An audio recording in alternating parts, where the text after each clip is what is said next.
আল্লাহ পাকের দরবারে শুকরিয়া যে আল্লাহ পাক আমাদেরকে একটি বছর হায়াতে রেখে আবার এই সবরসানি মাহফিলে হাজির হওয়ার তৌফিক দান করেছেন। কৃতজ্ঞতা প্রকাশে মোহাব্বতের সঙ্গে উচ্চ আওয়াজে সকলেই একবার বলিয়ে আলহামদুলিল্লাহ। প্রিয় রাসূল সাল্লাল্লাহু আলাইহি ওয়াসাল্লামের পাক দরবারে জানাই অগণিত দরুদ ও সালাম।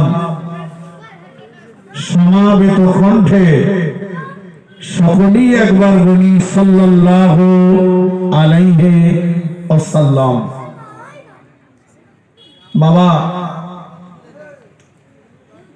ইত্তাগিরে আমাদের হুজুর কেবলা রূহের খোরাক আমাদেরকে দিয়েছেন, কথা ঠিক কিনা?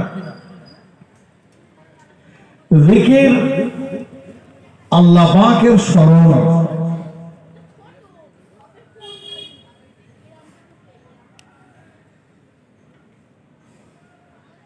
কিন্তু দুর্ভাগ্য আমরা এখন বেশিরভাগই সব গাফেল হয়ে গেছি, আল্লাহকে ভুলে গেছি, আল্লাহর সঙ্গে নাফরমানি করে চলেছি।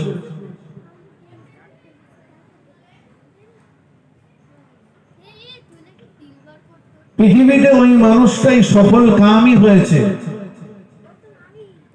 যে মানুষটা বেশি বেশি আল্লাহকে স্মরণ করতে পেরেছে।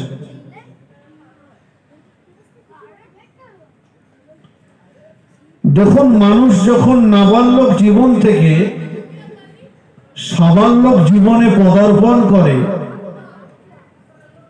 তখন একটা পাপের কাজ করলে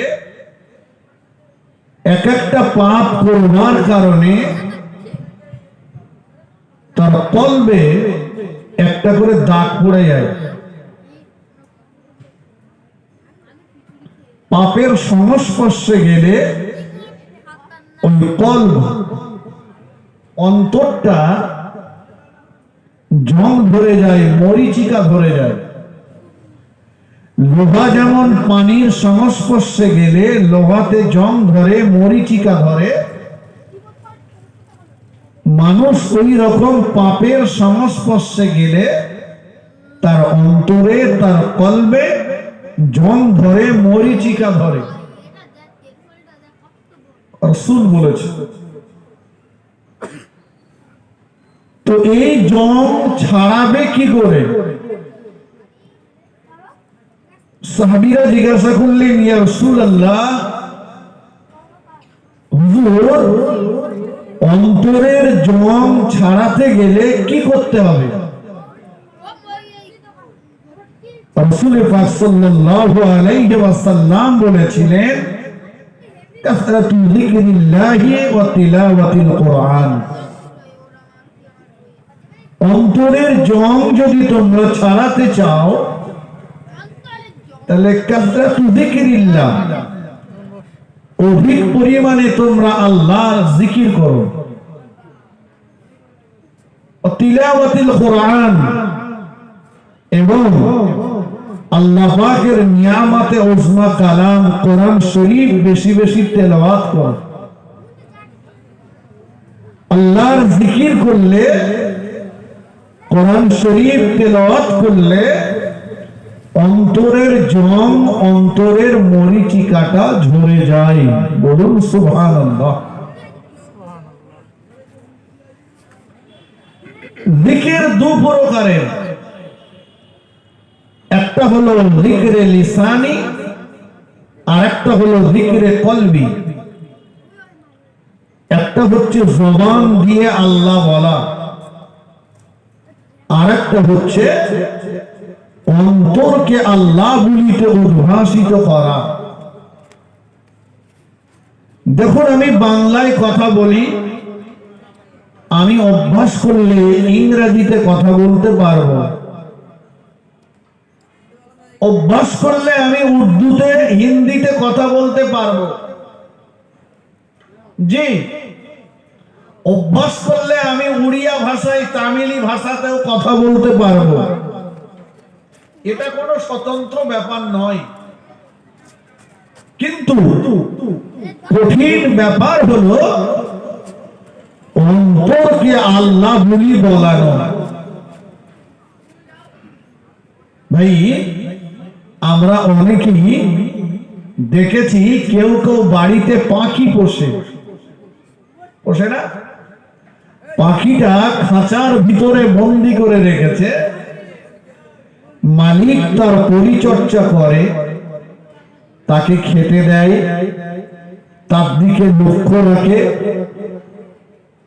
আচ্ছা বলুন তো, মালিকের এই সময় ব্যয়, অর্থ ব্যয় করার পিছনে কারণটা কি?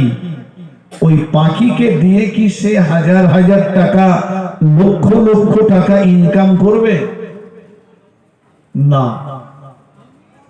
মালিক সেদিন সবচাইতে বেশি খুশি হবে যেদিন খাঁচার ভিতরে বন্দি থাকা পাখিটা মালিকের বুলি, মালিকের কথাগুলো নকল করে মালিককে শুনিয়ে দেবে। কথা ঠিক কিনা বলে?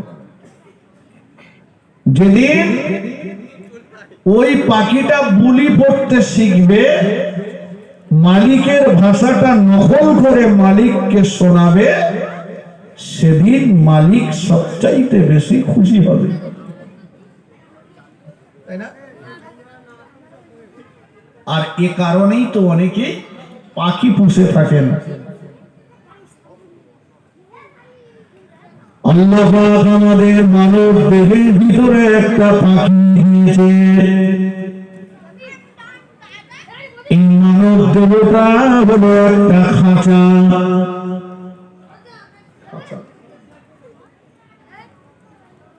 এই দেহের কোনো দাম আছে?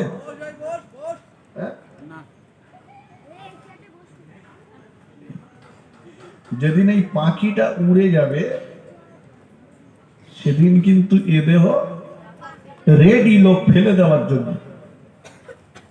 রেডি। রাসূল পাক সাল্লাল্লাহু আলাইহি ওয়াসাল্লামকে জিজ্ঞাসা করা হয়েছিল, ইয়া রাসূলুল্লাহ, রূহ কি? রাসূলুল্লাহ বলেছিলেন, রূহ হলো আল্লাহ পাকের অর্ডার। রূহটা কি বললাম? আল্লাহ পাকের অর্ডার, হুকুম।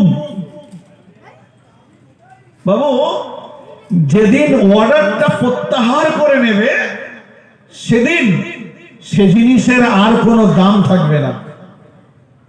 থাকবে? আপনার কাছে একটা 500 টাকার নোট আছে, নোটটার ততক্ষণ দাম আছে যতক্ষণ আরবিআই, রিজার্ভ ব্যাংকের অর্ডার তার উপরে রয়েছে, স্বাক্ষরটা তার উপরে রয়েছে। রিজার্ভ ব্যাংক যেদিন ওই নোট থেকে তার স্বাক্ষরটা, ওই নোট থেকে তার অর্ডারটা তুলে নেবে, সেদিন ওই 500 টাকার নোট আর একটা রাস্তায় পড়ে থাকা কাগজ, দুটোর ভিতরে কোনো পার্থক্য থাকবে না। আজ 500 টাকাটার দাম আছে মানুষের পকেটে, জি, আলমারিতে, শোকেসে জায়গা হয়েছে, শুধু তাতে রিজার্ভ ব্যাংকের অর্ডার রয়েছে। তাই আচ্ছা, এর আগে যে 500 টাকার নোট ছিল, ওই যদি গোটা পাশে কেনে কারোর দেই, আপনারা নেবেন? আপনি নিয়ে যান, বাড়িয়ে জঞ্জাল লেগে কি হবে? যে বলেন তো, এখান থেকে কয়েক বছর আগে ওই নোটটার দাম ছিল না? ছিল না? ছিল। আজকে সেটা খেলনায় পতিত হয়েছে, আজকে সেটা জঞ্জালে পতিত হয়েছে, কারণ রিজার্ভ ব্যাংক তার থেকে অর্ডারটা তুলে নিয়েছে। তো আমাদের এই মানব দেহের ভিতরে রূহ নামীয় যে জিনিসটা রয়েছে, রাসূল বললেন, রূহ হলো আল্লাহ পাকের অর্ডার। আল্লাহ পাক যেদিন অর্ডারটা প্রত্যাহার করবেন, আল্লাহ পাক যেদিন অর্ডারটা তুলে নেবেন, সেদিন এ বডির কোনো দাম নেই, এ হবে জঞ্জাল। ঠিক কিনা বলেন? এটা ফেলার জন্য মানুষ রেডি, ছুটে আসবে, কেউ কবর করতে, কেউ বাঁশ কাটতে, কেউ কাফনের কাপড় আনতে রেডি, আর রাখবে না। যাকে এত যত্ন নিচ্ছি আমরা, এত যত্ন নিচ্ছি, সাবান মাখছি, তেল মাখছি, ফ্রেশ ওয়াশ করছি, কতই না যত্ন করছি যে বডিটার, কিন্তু আসলে যেটা যত্ন করার দরকার ছিল, যার খোরাক দেওয়ার প্রয়োজন ছিল, সে খোরাক আমরা দিতে পারছি না। ফিরে আসুন, কি বললাম, মানব দেহটা এই খাঁচার ভিতরে একটা পাখি, নাম তার তোর কল্প। আল্লাহ সেদিন বড় খুশি হয়ে যাবে, আল্লাহ সেদিন বড় রাজি হয়ে যাবে, সন্তুষ্ট হয়ে যাবে, যেদিন কিনা এই কল্পটা, অন্তরটা আল্লাহ আল্লাহ আল্লাহ বলতে উদ্ভাসিত হয়ে যাবে। অন্তরটা যেদিন আল্লাহ বলি বলতে শিখবে, ওই দিন আল্লাহ পাক বেশি খুশি হয়ে যাবে।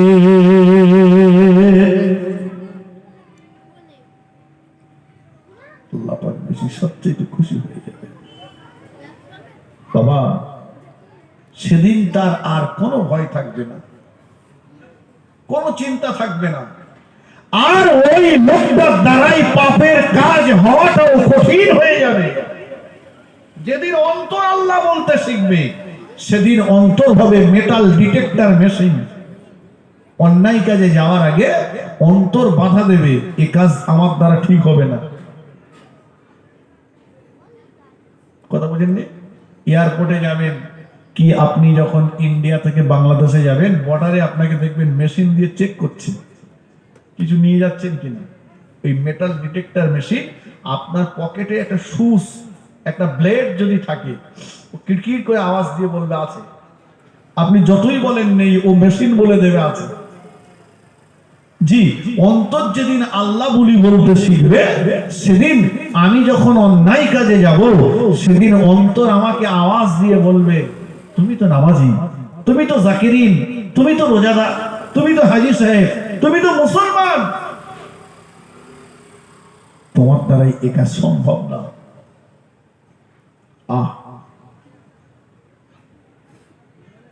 পানিগোবরা জমিনে যে শুয়ে আছেন বড় হাফেজ সাহেব হুজুর হযরত পীর আল্লামা আব্দুল আজিজ রহমাতুল্লাহ আলাইহি, যিনি ঘুমিয়ে থাকলেও হুজুর ঘুমাচ্ছেন, কিন্তু অন্তরটা আল্লাহ আল্লাহ আল্লাহ আল্লাহ, কল্পটা, অন্তরটা আল্লাহ আল্লাহ আল্লাহ আল্লাহ করছে, শুনতে পাওয়া যাচ্ছে। জোরে বলুন না সুবহানাল্লাহ।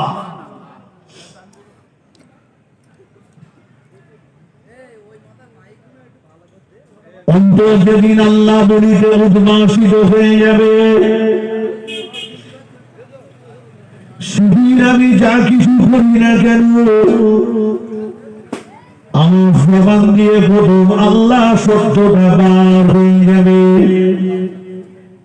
ও ভাইরা আমার, পায়ে যখন হুঁচট লাগবে, রাস্তায় যখন বিপদে পড়ে যাব, হঠাৎ করে আমরা হুঁচট লাগলে বললি বাবারে মারে, ওরে বাবারে, ওরে মারে বলি না। কিন্তু অন্তর যেদিন আল্লাহ বলতে শিখবে, সেদিন আর কিন্তু বাবারে মারে আওয়াজটা আসবে না, অটোমেটিক্যালি জবান দিয়ে বার হয়ে যাবে আল্লাহ। আজ অন্তরটা ওই দিকে নিয়ে যেতে পারিনি, তাই আমাদের এই অবস্থা। আল্লাহ আমাদেরকে খুব শখ করে বানিয়েছিলেন, কিন্তু বলুন আল্লাহর দেওয়া সেই উদ্দেশ্য আমরা কতটা সফল করতে পেরেছি? আল্লাহ যখন আদম সন্তানকে বানাবেন বললে ফেরেশতারা বলেছিল আল্লাহ ওদেরকে দুনিয়ায় পাঠাবেন না, ওরা মারামারি করবে, রক্তারক্তি করবে, কাটাকাটি করবে, খুনোখুনি করবে, আপনার কথা ওদের মনে থাকবে না। ফেরেশতারা কিন্তু বলেছিল আল্লাহ আপনার কথা ওদের মনে থাকবে না। আতাজালু ফিহা মাইফসিদু ফিহা ওয়া ইয়াসফিকু ad-দিমা ওয়া নাহনু নুসাব্বিহু বিহামদিকা ওয়া নুকদ্দিসু লাক। আল্লাহ আপনার তাসবিহ করতে হবে, আপনার প্রশংসা করতে হবে, আপনার গুণকীর্তন করতে হবে, আমরা করব, আল্লাহ ওদের পাঠাতে হবে না। আল্লাহ বলেছিল ইন্নী আলামু মা লা তা'লামুন, আমি যেটা বুঝি, আমি যেটা জানি, আমার থেকে তোমরা বেশি বুঝো না। আল্লাহ আদম সন্তানকে আমাদেরকে দুনিয়াতে পাঠালেন। আল্লাহ বললেন ইয়া বানি আদামা আল্লাহ তা'বুদুশ শাইতান, হে আদম বংশধর, খবরদার শয়তানের তাবেদারি করো না। ইন্নাহু, নিশ্চয়ই সে, লাকুম, তোমাদিগের জন্য, আদুকুম মুবিন, প্রকাশ্য শত্রু। আল্লাহ বলেই দিয়েছেন শয়তান তোমাদের প্রকাশ্য শত্রু, তোমরা যেন শয়তানের তাবেদারি করো না। এরপরেও আমরা আল্লাহকে ভুলে শয়তানের রাস্তায় চলতে থাকি। দরুদ শরীফ আল্লাহুম্মা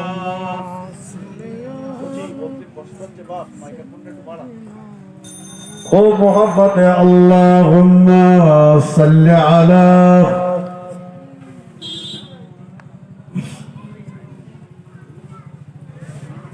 আর একটু মোহাব্বতের সঙ্গে আল্লাহুম্মা সাল্লি আলা।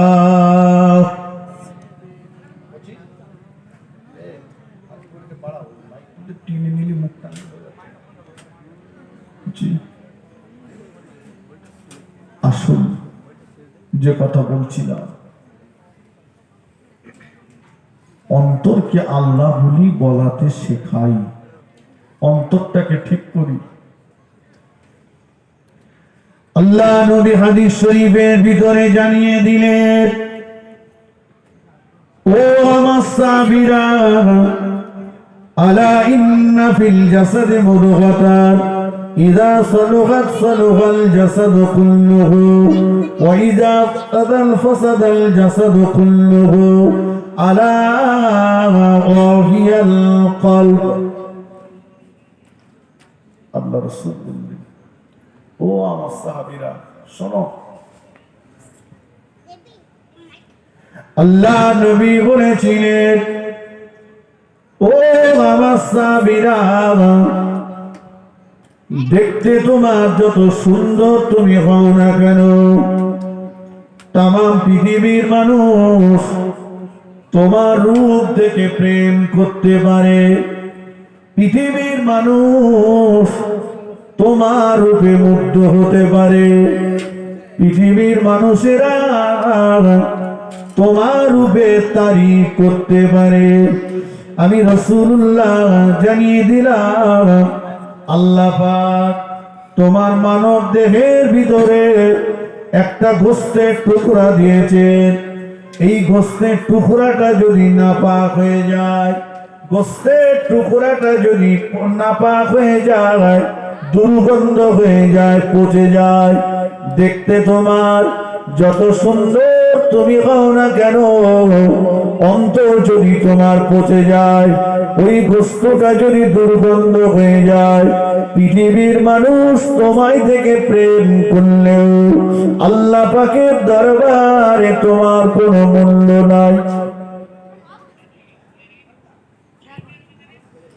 গোটা পৃথিবীর লোক তোমার ভালোবাসে, বলো ছেলেটাকে সুন্দর দেখতে, মেয়েটা সুন্দর দেখতে, কিন্তু তোমার ভিতরটা শেষ হয়ে গেছে,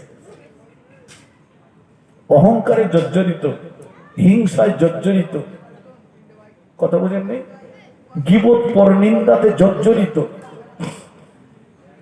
দেখতে ভালো হলেও আল্লাহর কাছে তোমার দাম নেই। আল্লাহ নবী বলেছেন, সাহাবীরা দেখতে তুমি হও না কেন হাবশী দাস বেলালের মতো, দেখতে তোমার যত খারাপ তুমি হও না কেন, পৃথিবীর মানুষেরা তোমায় থেকে মুখ ঘুরিয়ে নিতে পারে, তোমার পৃথিবীর মানুষেরা তোমায় থেকে থুতু ফেলতে পারে, তোমায় রূপ থেকে মুখ ঘুরিয়ে নিতে পারে।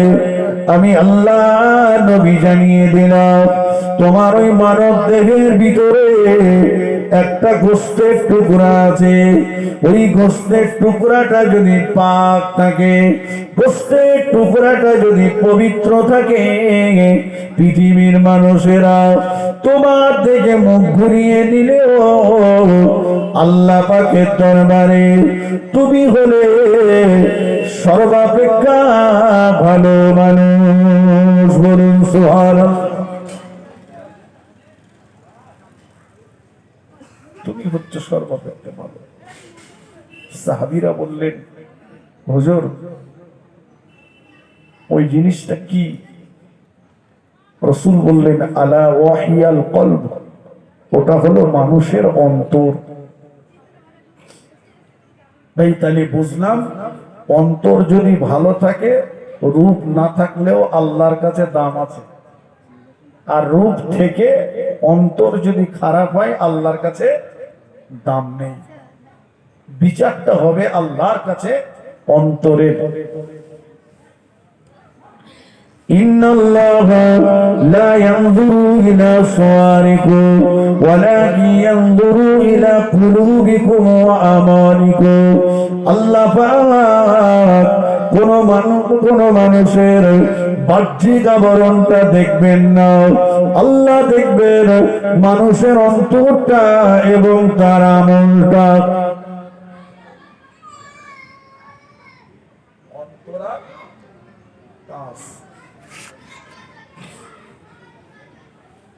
ও আল্লাহ পাকের বান্দা, নামাজ তুমি পড়েছো আল্লাহকে খুশি করার জন্য না দুনিয়ার মানুষকে দেখানোর জন্য তুমি নামাজি সেজেছো? শুক্রবারে সবাই পড়তে যায়, আমি যদি না যাই লোকে আমাকে খারাপ বলবে, তাই টুপি মাথায় দিয়ে মসজিদে যে ভিড় করলাম। খবর আমি না রাখলেও আল্লাহ রাখে তো। আমার অন্তর হচ্ছে সবাই যাচ্ছে, আমি যদি না যাই কি বলবে লোকে? চল যাই। একে আল্লাহ খুশি করার জন্য নামাজ হয়েছে?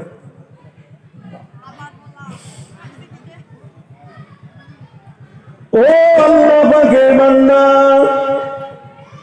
রোজা তুমি রেখেছো কিন্তু আল্লাহকে খুশি করার জন্য না দুনিয়ার মানুষকে দেখানোর জন্য।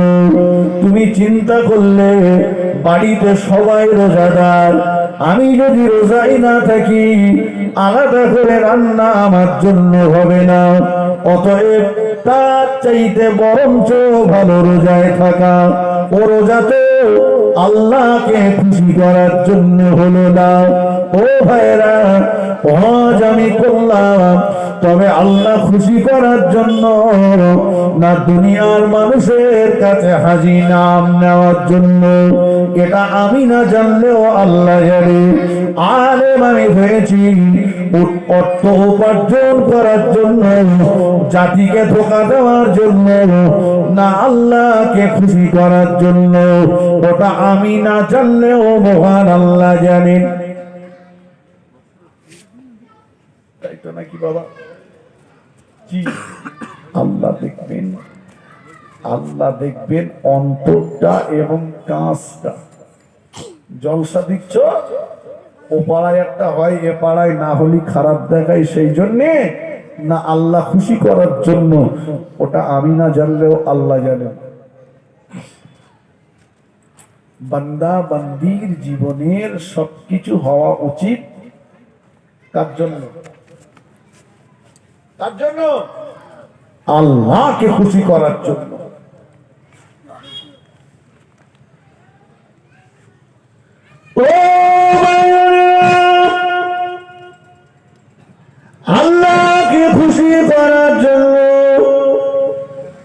যদি আমার জীবনে নামাজ, যদি আমার জীবনে রোজা, যদি আমার জীবনে হজ, যদি আমার জীবনে দান সদকা, যদি আমার জীবনের কাজগুলো আল্লাহকে খুশি করার জন্য হয়ে থাকে, আল্লাহ পাক যদি খুশি হয়ে যায়, আল্লাহ পাক যদি রাজি হয়ে যায়, আল্লাহ নবী বলেছেন মাল্লাহুল মাওলা ফালাহুল কুল, যে আল্লাহর হয়ে যায় তামাম সৃষ্টি তার হয়ে যায়। আল্লাহকে যদি খুশি করতে পারো, আল্লাহকে যদি সন্তুষ্ট করতে পারো, আল্লাহ যদি খুশি হয়ে যায়, 18,000 মখলুকাত তোমার তাবে হয়ে যাবে।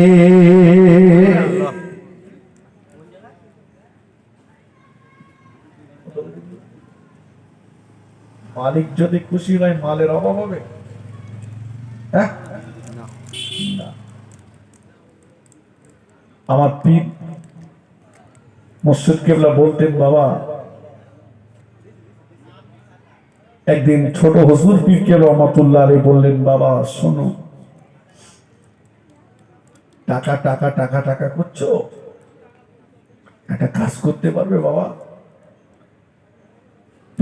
করিমুল্লাহ সিদ্দিক রহমাতুল্লাহ আলাইহি হুজুর বলছেন যে আব্বাজান ছোট হুজুর কেবলা বলছেন, বাবা এক কাজ করতে পারো, টাকার কোনোদিন অভাব হবে না। কি করতে হবে আব্বাজান? বলছে দেখো তো বাবা, টাকার মালিককে হাত করতে পারো কিনা। কথা বুঝলি? টাকার মালিককে যদি হাত করা যায় তাহলে টাকার অভাব হবে? মালিককে, আল্লাহ, মালিক যদি খুশি হয়ে যায় অভাব হবে না। আসলে আমরা মালিককে খুশি করতে, ও মায়েরা,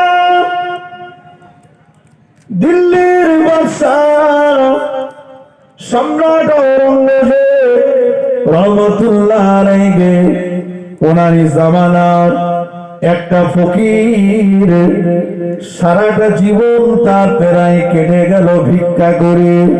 ফকির চিন্তা করছে আর সাধারণ মানুষের দুয়ারে যাব না, এবার একটু রাজা বাদশাদের কাছে ভিক্ষা করব, মাল যদি একটু বেশি পাই শেষ জীবনে আর পাড়ায় পাড়ায় ঘুরবো না, বাড়ি বসে খাবো।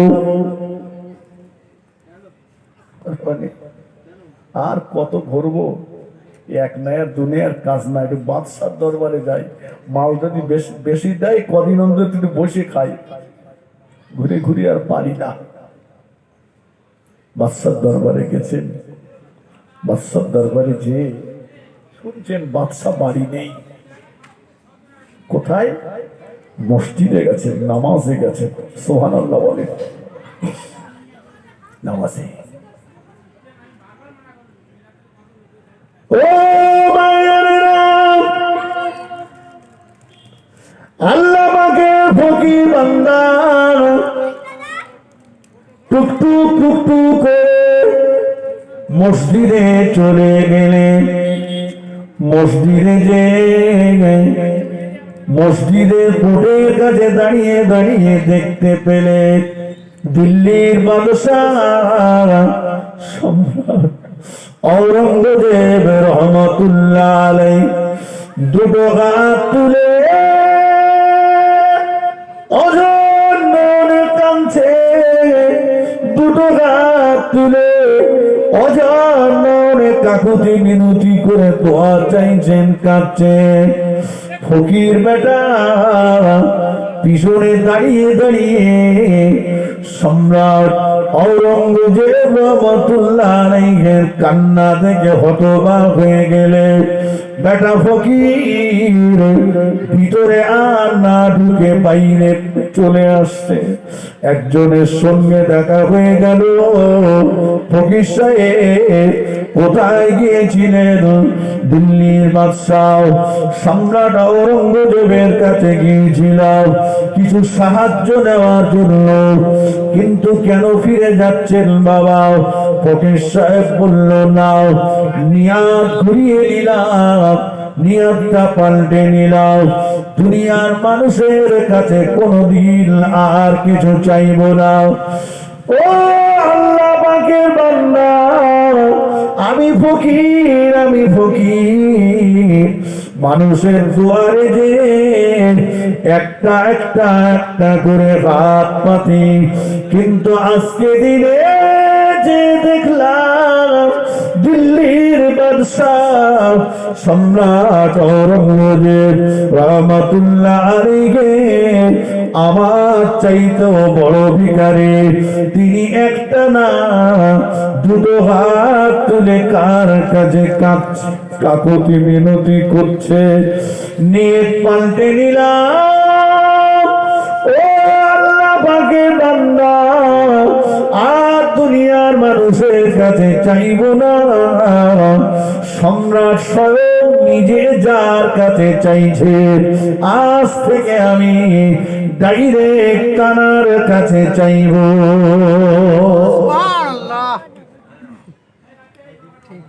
কার কাছে চাইব? আল্লাহর কাছে। আল্লাহর কাছে। ভাই দুনিয়ার মানুষ তো বিপদে আপদে মুসিবতে দেখবেন কিছু মানুষ আছে সুযোগ খোঁজে। হঠাৎ একটা বিপদ হয়ে গেছে, এখন 5 কাঠা জমি বিক্রি করবেন। জি, আপনার বিপদ, ওর টাকা আছে, আপনার টাকার দরকার। জমিটার দাম মনে করুন 1 লাখ টাকা। বিপদের সময় যাবেন, বলবে 60,000 দাও।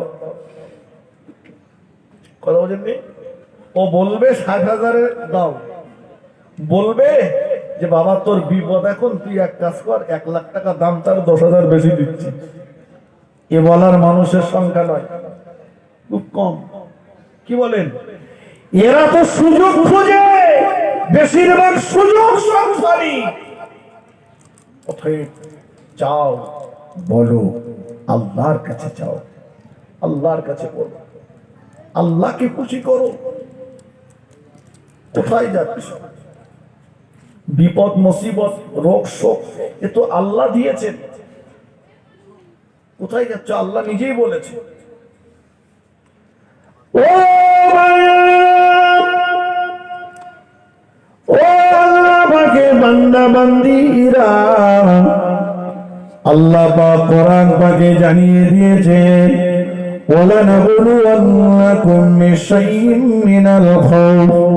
আল্লাহ পাক জানিয়ে দিলেন, আমি আল্লাহ পাক আমার ইমানদার বান্দা বান্দীদের, মুমিন বান্দা বান্দীদের পরীক্ষা করব।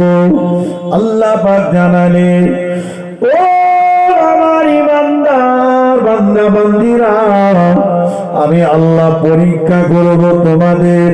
কিভাবে পরীক্ষা করবেন? আল্লাহ পাক জানিয়ে দিলেন, ওয়ালানাবলুওয়ান্নাকুম বিশাইইন মিনাল খাউফ। আমি আল্লাহ পাক ওদের বড় বড় ভয়ের মাঝখানে ফেলে দেব। আমি আল্লাহ মুমিন বান্দাদের বড় বড় বিপদের মাঝখানে ফেলে দেব। আল্লাহ পাক জানিয়ে দিলেন, আমি আল্লাহ ওদের খাওয়ার কষ্ট দেব, খাওয়ার কষ্ট দিয়ে ওদের নফস গুলোকে আমি আল্লাহ মেনে দেব। আল্লাহ পাক জানিয়ে দিলেন, আল্লাহ পাক বলে দিলেন, ওয়ানাখসুম মিনাল আমওয়াল। আমি আল্লাহ পাক ওদের সন্তানগুলো ওদের থেকে কেড়ে নেব। ওয়াল আনফুসি ওয়াস সামারাত। আমি আল্লাহ ওদের ফসলগুলো নষ্ট করে দেব। কোরআন শরীফ জলজল করছে, তাহলে ঘাবড়ানোর কিছু আছে? আল্লাহ তো নিজেই বলেছেন, আমার পছন্দনীয় বান্দা যারা, আমার মনোনীত বান্দা যারা, ওদের আমি পরীক্ষা করব। কিভাবে করবেন আল্লাহ সেটাও বলে দিয়েছেন। বড় বড় বিপদের মাঝখানে ফেলে দেব। আল্লাহ বললেন ওদের খাওয়ার কষ্ট দেব, দিয়ে নফস গুলোকে মেরে দেব। আমি আল্লাহ ওদের সন্তান কেড়ে নেব, সন্তান কেড়ে নেব।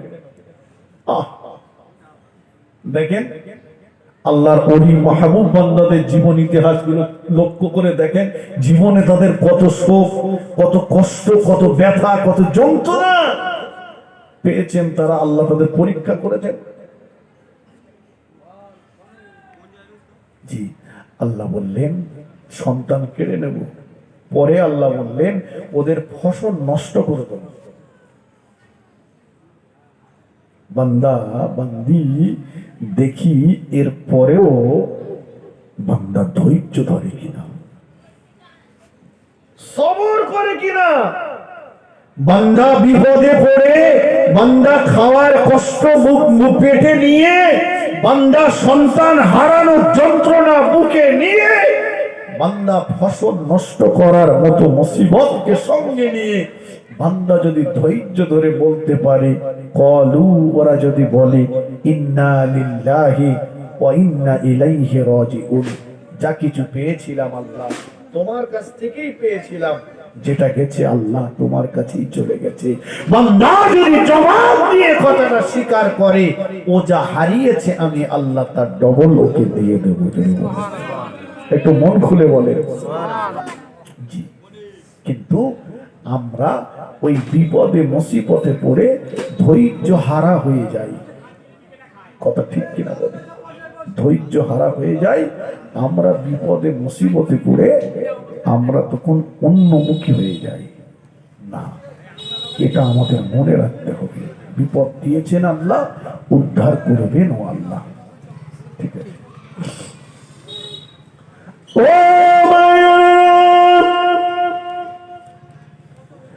আল্লাহ পাকের নবী ইউনূস আলাইহিস সালাম, নবী ইউনূস আলাইহিস সালামকে মাছ যখন গিলে ফেলেছিল, নবী ইউনূস আলাইহিস সালাম তিনটে অন্ধকারের ভিতরে ছিলেন। এক নম্বরে নবী ইউনূস আলাইহিস সালাম ছিল রাতের অন্ধকার। দুই নম্বর, ইউনূস নবীর জীবনে এসে গেল পানির নিচের অন্ধকার। তিন নম্বরে মাছের পেটের ভিতরের অন্ধকার। তিনটে অন্ধকারের ভিতরে আল্লাহ নবী ইউনূস আলাইহিস সালাম পড়তে লাগলেন, লা ইলাহা ইল্লা আনতা সুবহানাকা ইন্নী কুনতু মিনাজ জালিমিন। লা ইলাহা, নেই কোনো মাবুদ আল্লাহ ছাড়া, নেই কোনো উপাস্য আল্লাহ ছাড়া। লা ইলাহা ইল্লা, আল্লাহ আপনি ছাড়া আমার মালিক কেউ নাই। আল্লাহ আপনি ছাড়া কেউ আমার মালিক নাই। সুবহানাকা, আল্লাহ আপনার প্রশংসা, আল্লাহ আপনার তাসবিহ, আপনার গুণকীর্তন করছি। আল্লাহ আপনার সম্মান, আপনার ইজ্জত অনেক অনেক গুণে বেশি। আল্লাহ আমি জালিমদের অন্তর্ভুক্ত হয়ে গিয়েছি। আল্লাহ পাক জানিয়ে দিলে, ও আমার নবী ইউনূস, তুমি যদি মাছের পেটের ভিতরে থেকে আমি আল্লাহ আমার প্রশংসা তাসবিহ যদি না করতে, আমি আল্লাহ পাক মাছের পেটের ভিতরটা তোমার জন্য কবর বানিয়ে দিতাম। এই তাসবিহ পড়েছো বলেই তুমি বেঁচে গেছো। তাহলে তিনটে অন্ধকারের ভিতরে থেকেও আল্লাহ তাসবিহ করছেন, এত বড় বিপদেও। আমি ওই কথাটাই বলতে চেয়েছি। আল্লাহ বলেছেন, ওয়ালানাবলুওয়ান্নাকুম বিশাইয়্যিম মিনাল খাউফি ওয়াল জু'i ওয়া নাকসিম মিনাল আমওয়াল ওয়াল আনফুসি ওয়াস সামারাত ওয়া বাশশিরিস সাবিরিন। الذين إذا أصابتهم مصيبة قالوا إنا لله وإنا إليه راجعون। ধৈর্য ধারণ করেছে, সবর এখতিয়ার করেছে, এত কিছুর পরেও যারা বলেছে আল্লাহ যা পেয়েছিলাম আপনার কাছ থেকে, যেটা চলে গেছে সেটা আপনার কাছে, এটা যখন স্বীকার করবে বান্দা বান্দি, আল্লাহ বলেছেন ও যা হারিয়েছে তার ডবল আমি আল্লাহকে দিয়ে দেবো। আরো একবার বলুন সুবহানাল্লাহ। আসুন, তাহলে আমার বক্তব্য ছিল অন্তরটাকে ভালো করতে হবে। অন্তর ভালো করার জন্যই তো বসেছিলাম জিকিরের জামাতে। জিকির আমি বলেছিলাম দুই প্রকার, একটা হলো লিসানি, একটা হলো কলবি। লিসানি মানে জিহ্বা দিয়ে বলা, জবান দিয়ে বলা, আর কলব হচ্ছে অন্তর থেকে বলা।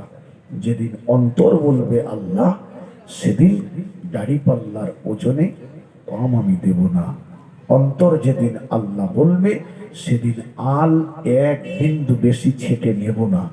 অন্তর যেদিন আল্লাহ বলবে, সেদিন কিন্তু এতিমের মাল ভক্ষণ করব না। অন্তর যেদিন আল্লাহ বলবে, সেদিন প্রতিবেশীর হক নষ্ট করব না। অটোমেটিক্যালি এর নাম ও জিকির।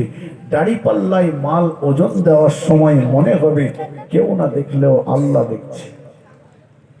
জি, আল ছাটার সময় মনে হবে আল্লাহ দেখছে। রাতের অন্ধকারে পাপ করার সময় মনে হবে দুনিয়ার মানুষ না দেখলেও আল্লাহকে দেখছে। এই আল্লাহ দেখছে, তো এই জিকিরটা ওই সময়ে আল্লাহ পাকের স্মরণটাই হচ্ছে সবচেয়ে বড় স্মরণ, সবচেয়ে বড় জিকির। জোরে বলুন সুবহানাল্লাহ।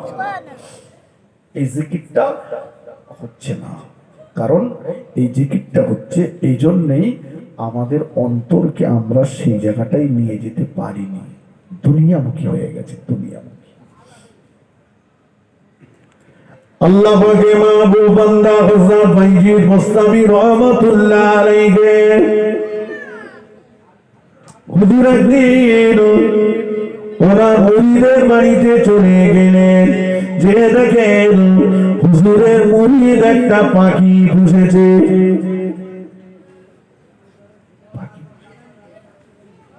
ওই পাখিটা বাইজিদ বুস্তামিকে সালাম দিয়ে বলছে, দরজা একটু খুলে দেন না। বাইজিদ বুস্তামি অবাক হয়ে গেল, যদি খুলে দেন, যদি দরজাটা খুলে দেন, আমি আপনার কাছে দুটো কথা বলে চলে যাব। একটা ওয়াজ করব আপনাকে, আর আমি কথা দিচ্ছি প্রতিদিন একবার করে আপনার সঙ্গে দেখা করব। হুজুরের মনটা নরম হয়ে গেল, মরিদের অনুমতি ছাড়াই খাঁচার দরজাটা খুলে দিলেন।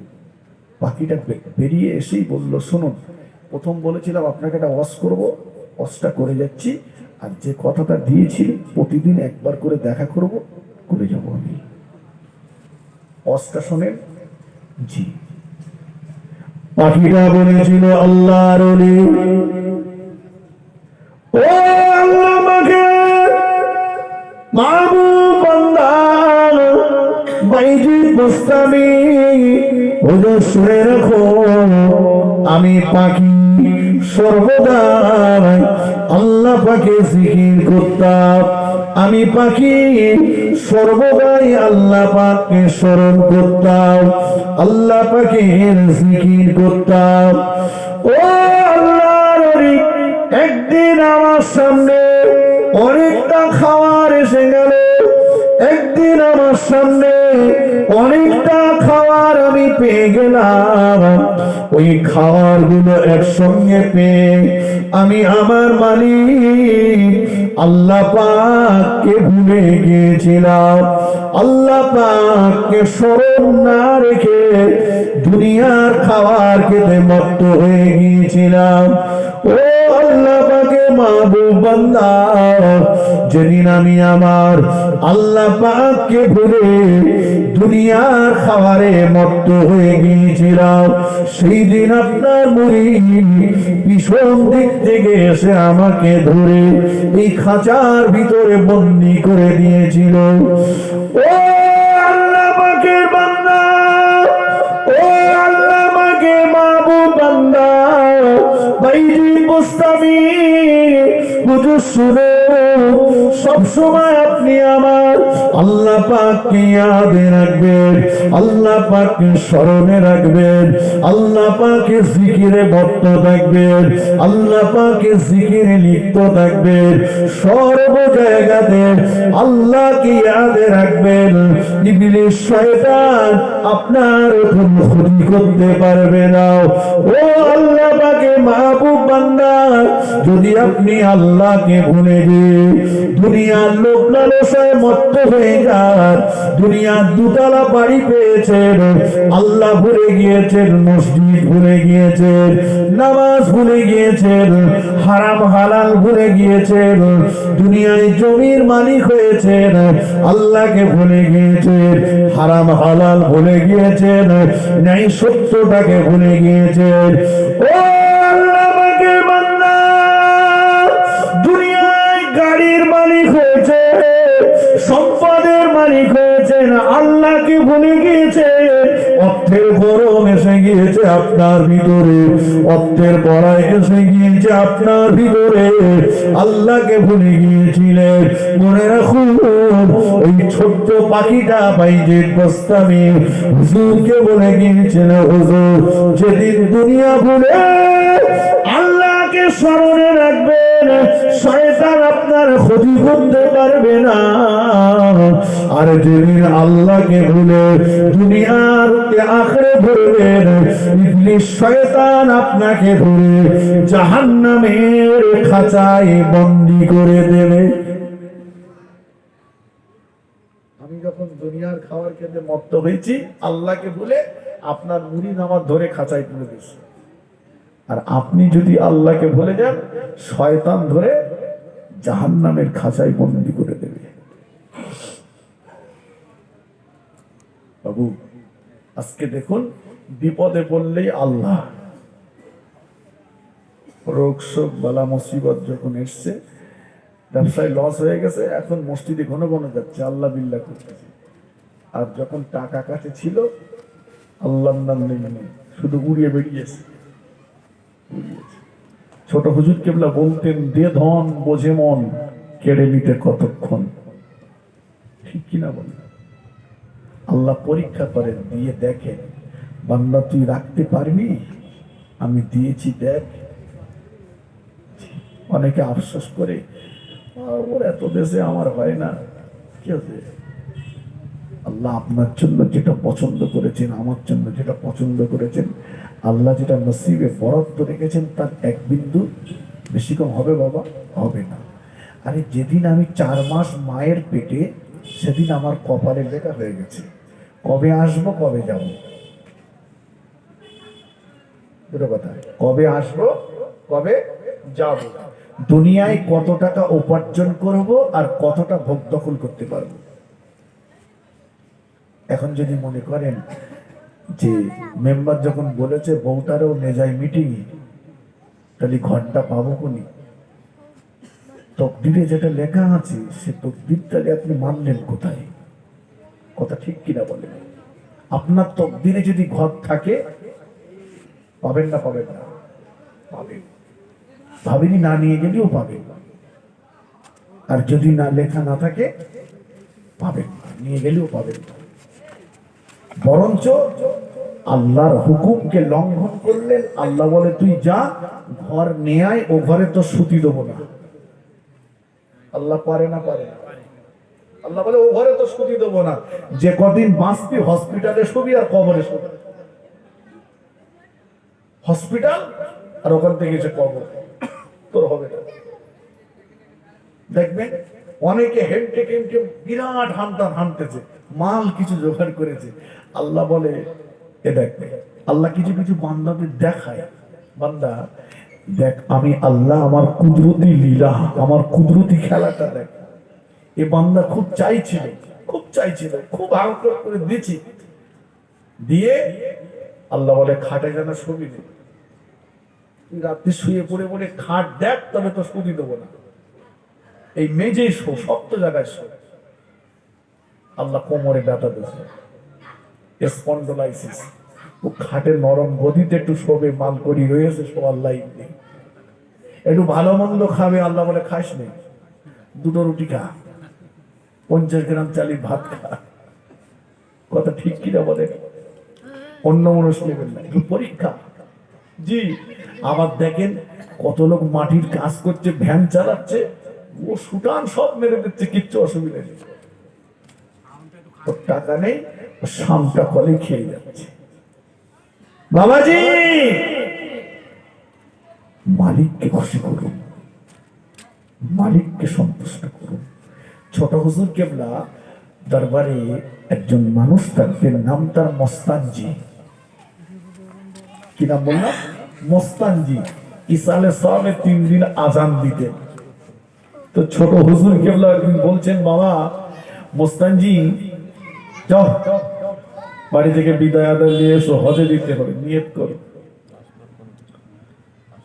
মোস্তানজি বলছে, হুজুর আমার সব খবর রাখে, আমার কিচ্ছু নিয়ে আমি যাব কি করি? হয় হ্যাঁ, বলছি হুজুর আমার তো কিচ্ছু নেই, টাকা পয়সা, তাই আমি হজে যাবো কি করি? আরে যাও না, বিদায় আদায় নিয়ে এসো, যাও বাবা যাও, বাড়ি যাও। মোস্তানজি হুজুর বাড়ি এসছে, জি নামাজ কালাম পড়ে রাত্রেবেলা শুয়েছেন। জি তাহাজ্জুদের সময় হুজুর উঠেছেন, মোস্তানজি হুজুর। জি উঠে বালিশটা তুললেন, নাড়ালেন, ওযু করবেন, তাহাজ্জুদের নামাজ পড়বেন। বালিশ উঁচু করে দেখে তৎকালীন সময়ে যতটা টাকা হজে যাওয়ার জন্য দরকার, সেই টাকাটা মোস্তানজির বালিশের নিচেই রাখা আছে। যদি বলুন না সুবহানাল্লাহ, টাকা আছে। মালিক খুশি হলে, আমি আগে একটা কথা বলেছিলাম, ছোট হুজুর কেউ বলেছিলেন, কি বলেছিলেন? বাবা কালিমুল্লাহ টাকা টাকা করছো বাবা, এই টাকার মালিককে হাত করতে পারো, টাকার মালিকের সঙ্গে সম্পর্ক ভালো করো, টাকার অভাব হবে না। আমরা মালিকের সঙ্গে রাগারাগি করে কোনো মাল করে দিছি। মালিক খুশি হলে কোনো ওয়াইস করনি, জঙ্গলের কিনারায় ছাগল চড়াচ্ছে, ছাগল দুম্বা মেষ ভেড়াগুলো বাঘের বাচ্চাদের সঙ্গে খেলা করছে। নবীর 2 জন সাহাবী এসে বললেন, আমরা কি স্বপ্ন দেখছি বাঘ ছাগলে খেলা হয়? ওয়াইস করনি বললেন, কেন আপনারা কি নবীর কাছে শোনেননি? মাল্লাহুল মাওলা ফালাহুল কুল, যে আল্লাহর হয়ে যায় তামাম সৃষ্টি জীব তার হয়ে যায়। আমি আল্লাহর কাজ করছি, আমি নামাজ পড়ছি, আর আমার সম্পত্তি রক্ষা করার জন্য আল্লাহ বাঘের বাচ্চাদের পাঠিয়ে দিয়েছেন। জোরে বলুন সুবহানাল্লাহ। আমাদের কেন আমরা মালিককে খুশি করতে পারি? আসুন, আজকে আমার কথা ছিল অন্তর, অন্তর, অন্তর। আল্লাহ চেহারা দেখবেন না, আল্লাহ কি দেখবেন? কথা বলেন, অন্তর দেখবেন। গৌসুল আজম বড় পীর সাহেব হুজুর রহমতুল্লাহ আলাইহি বলেছিলেন, আল্লাহকে খুশি করার জন্য, আল্লাহকে খুশি করার জন্য, আল্লাহ যদি বলে আব্দুল কাদের সারাটা জীবন তোমাকে জাহান্নামের আগুনে জ্বলতে হবে, আমি আল্লাহকে খুশি করার জন্য জাহান্নামের আগুনে জ্বলতে রাজি আছি। বলুন না সুবহানাল্লাহ।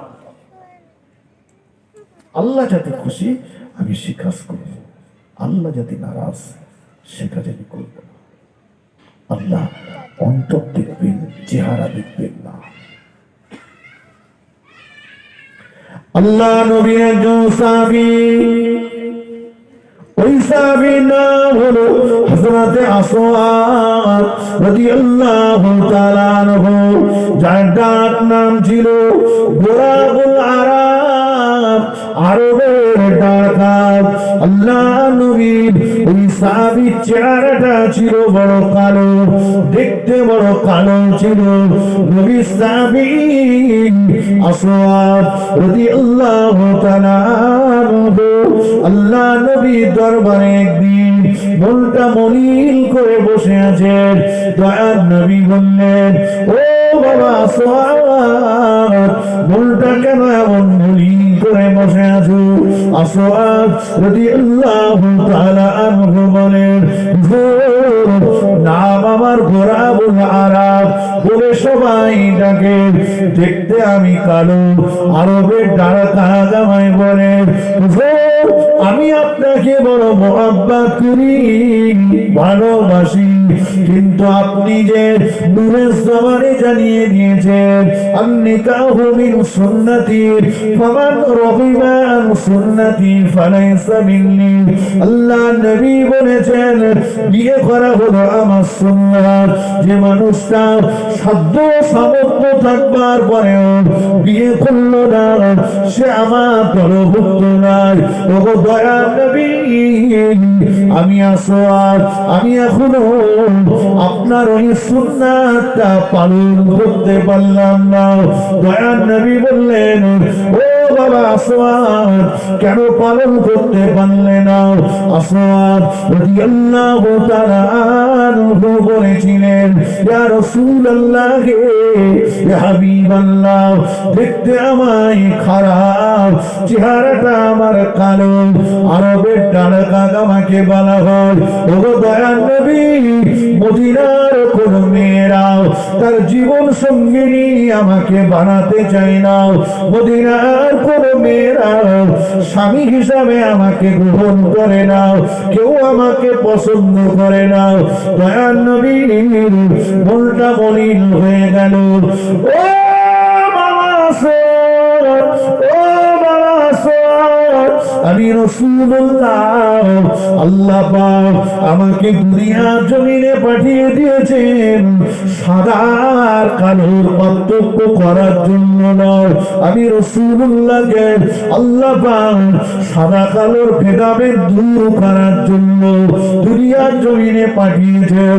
আল্লাহ দুনিয়ার জমিনে পাঠিয়েছেন আমি রাসূলুল্লাহ আমাকে দুঃখের দুঃখ মোচন করার জন্য, গ্রন্থনত মানুষের চোখের পানি মোছানোর জন্য।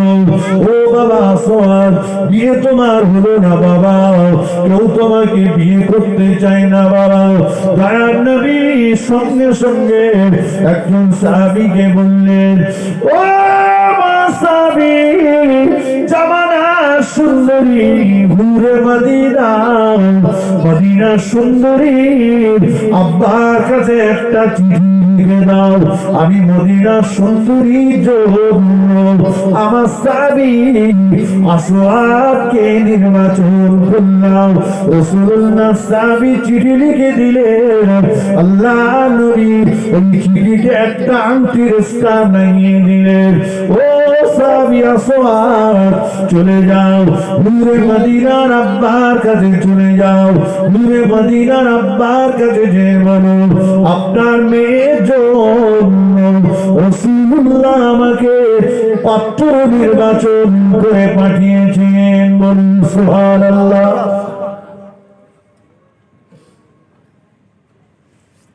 আসওয়াদ রাদিয়াল্লাহু আনহু মনে মনে করছেন এমনি মেয়েরা তাই বিয়ে করতে চায় না, আর এই রাসূলুল্লাহ যা বলেছেন মোটে হবে না।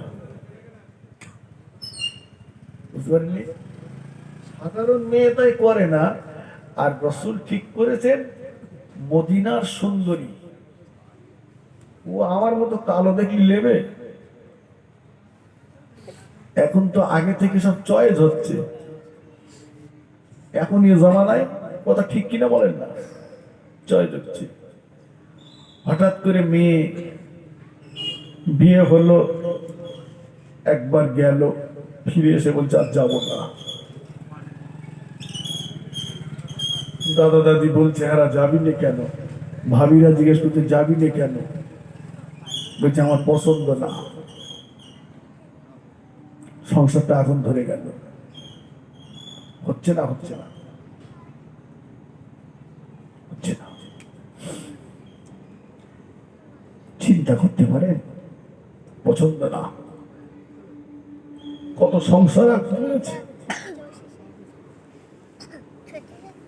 বিয়ে তালাক, বিয়ে তালাক, বিয়ে তালাক, বিয়ে তালাক। তালাক দেওয়া জায়েজ, তবে নিকৃষ্টতম জায়েজ। মুসলমানদের জন্য দুটো জিনিস নিকৃষ্টতম জায়েজ, একটা হচ্ছে ভিক্ষাবৃত্তি করা, আর একটা হচ্ছে তালাক দেওয়া। আল্লাহ রাসূল সাল্লাল্লাহু আলাইহি ওয়াসাল্লাম কখনো বদদোয়া করেননি? কিন্তু রাসূলুল্লাহ আবুল আহাবের দুটো মেয়ে, দুটো ছেলে, আল্লাহ রসুলের দুই মেয়েকে যখন একসঙ্গে তালাক দিয়েছিল, সেদিন আমার রাসূলুল্লাহ সবচাইতে কষ্ট পেয়েছিলেন। এবং রাসূলুল্লাহ আবুল আহাবের ওই দুটো বেটার জন্য বদদোয়া করেছিলেন। কথা বুঝেননি? এখন তালাক অ্যাভেলেবেল হয়ে গেছে। মাঠের থেকে ঘুরে এসে, ঘাটের থেকে এসে, বাজার থেকে এসে পান্তা দিতে দেরি হয়েছে, চা করতে দেরি হয়েছে, ভাত দিতে দেরি হয়েছে, ঝেঁকে দিলে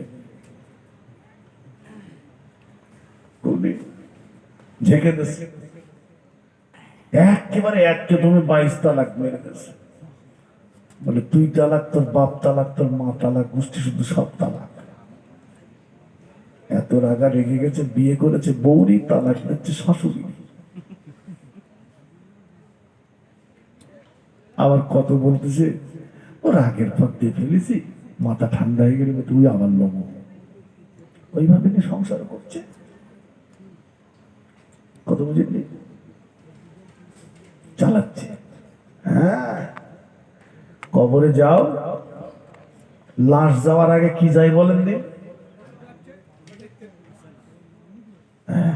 বাঁশ যাই। বলে কবরে আয়, তোর সাপ মিটিয়ে দিচ্ছি, আয়। তালাক জায়েজ, তবে তালাকের পদ্ধতি আছে। সেই পদ্ধতি নির্বাচন না করার জন্যই, পদ্ধতি আমরা আজকে অবলম্বন না করার জন্যই বিধর্মীদের কাছে তালাক নিয়ে আমাদের সমালোচনা করতে হয়। কথা বুঝেছেন? ইসলাম বলছে তোমার স্ত্রী তোমার কথা শোনে না, মানে না, তোমার ন্যায় না, দাম দেয় না। প্রথমত তুমি ওর কাছে একটু ওয়াজ করো। 1 নাম্বার, ওর কাছে কি করতে বলেছি? ওয়াজ। চায়ের দোকানে বসে যা বাতনিং দাও, তাতে মনে হয় নরেন্দ্র মোদীর জায়গায় তোমার বসালে দেশ ভালো চলবে। ওইটা একটু গিন্নির কাছে দাও দেখ। ওয়াজ নিলে না, কান ঝাড়া মেরেছে। 2, ওকে নিয়ে একটু মার্কেটিং করতে যাও। তাই বলে হাড়োয়ার মেলায় নিয়ে যাও না, ও নিয়ে একটু বাজারে নিয়ে যাও। ও কি নিতে চাই দেখো, পর্দার ভিতরে। কথা বুঝেননি? পর্দা, পর্দা। তবে এখন যে পর্দা হচ্ছে, পর্দা না জর্দা। এখন যে বোরকা গুলো পড়ছে, এই বোরকাতে বেশিরভাগ, এই বোরকাতে হিসাব আদায় হয় না, সব টাইট ফিট বোরকা ফিটিং করে নিচ্ছে। কথা বুঝেননি? যে পোশাকে নারীর শরীরের অঙ্গ প্রত্যঙ্গ গুলো বাহ্যিক ভাবে কোন পরপুরুষ গ্রহণ করতে পারবে, ওই পোশাকে তার হিজাব আদায় হবে না। আর এখন চাহিদা সব টাইট ফিট, টাইট ফিট দরকার। পর্দার ভিতরে ওকে একটু মার্কেটিং করতে নিয়ে যাও, কেনাকাটা করে দাও। ও কিনেছে, মাল নেছে, কিন্তু বাড়ি এসে ফের উঠতে চলে। এমনিতে একটু বেকা হার, ঠিক কিনা? ইসলাম বলছে 3 নাম্বারে, ও কিনে নেওয়ার, মাল নেওয়ার পরেও যখন শোধরায়নি, 3 নাম্বারে ইসলাম বলছে অধরিবহুন না, ওকে এবারে মারো। কি করতে বলেছে? কথা বলে মাতৃ বলেছে। এই কথা শুনে বাড়ি গিয়ে জানা বউ ধরে ঠেকাবেন না, সর্বনাশ। এমনিতে কিছু রয়েছে বউ মারা ওষুধ। হ্যাঁ, শুক্রবারে বউ পিঠে মসজিদে আগের কাতারে গিয়ে বসেছে, আবার বলতেছে বাড়ি এসেও মারবো। অধরিবহুন না, এই শব্দটার ব্যাখ্যা করতে যে মুহাদ্দিসরা নাজেহাল হয়ে গেছে। সর্বশেষ তারা সিদ্ধান্ত নিয়েছেন, স্ত্রীকে মারো, মেসওয়াক দিয়ে মারো। কি দিয়ে বলেছি? মেসওয়াক, কোল বালিশ দিয়ে মারো। যান বাড়ি দিয়ে মারেন, যদি কথা না শুনে। মেসওয়াক দিয়ে, কোল বালিশ দিয়ে। আর এ সকালবেলা কাঠের চালা তুলেছে, বলছে তোর মেরি তাই পান্তা খাবো। কি সর্বনাশ বলেন। চাষি বলে খোকা তোর চাষা স্বভাব এখনো যায়নি, মাঝে মাঝে থানি তোলে, বলে তোর এক কেজি শেষ করবো। জি না, বলছে মেসওয়াক দিয়ে মারো, কোল বালিশ দিয়ে মারো। 3 4 মেরেছেন কিন্তু ও শুধরায়নি। 4 নম্বর স্টেপ, বেড আলাদা করো, দুজন আলাদা হয়ে যাও। চাচা বলে খোকা নিজে হাতে তোর বিয়ে দিলাম, তা অনেকদিন তো দেখা সাক্ষাৎ হয় না, তা সংসার কেমন চলছে? বলছে চাচা তুমি আর আমার সঙ্গে কথা বলো না। কেন? বলে তুমি ঘরের লোক হয়ে এরম আগুন ধরাবে বুঝতে পারিনি।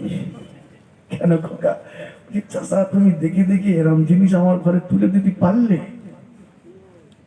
কেন? কি হয়েছে খোকা? বলছে একটু মিলনি চাচা, আমি যদি ডাইনি যদি বলে ও বাই যায়।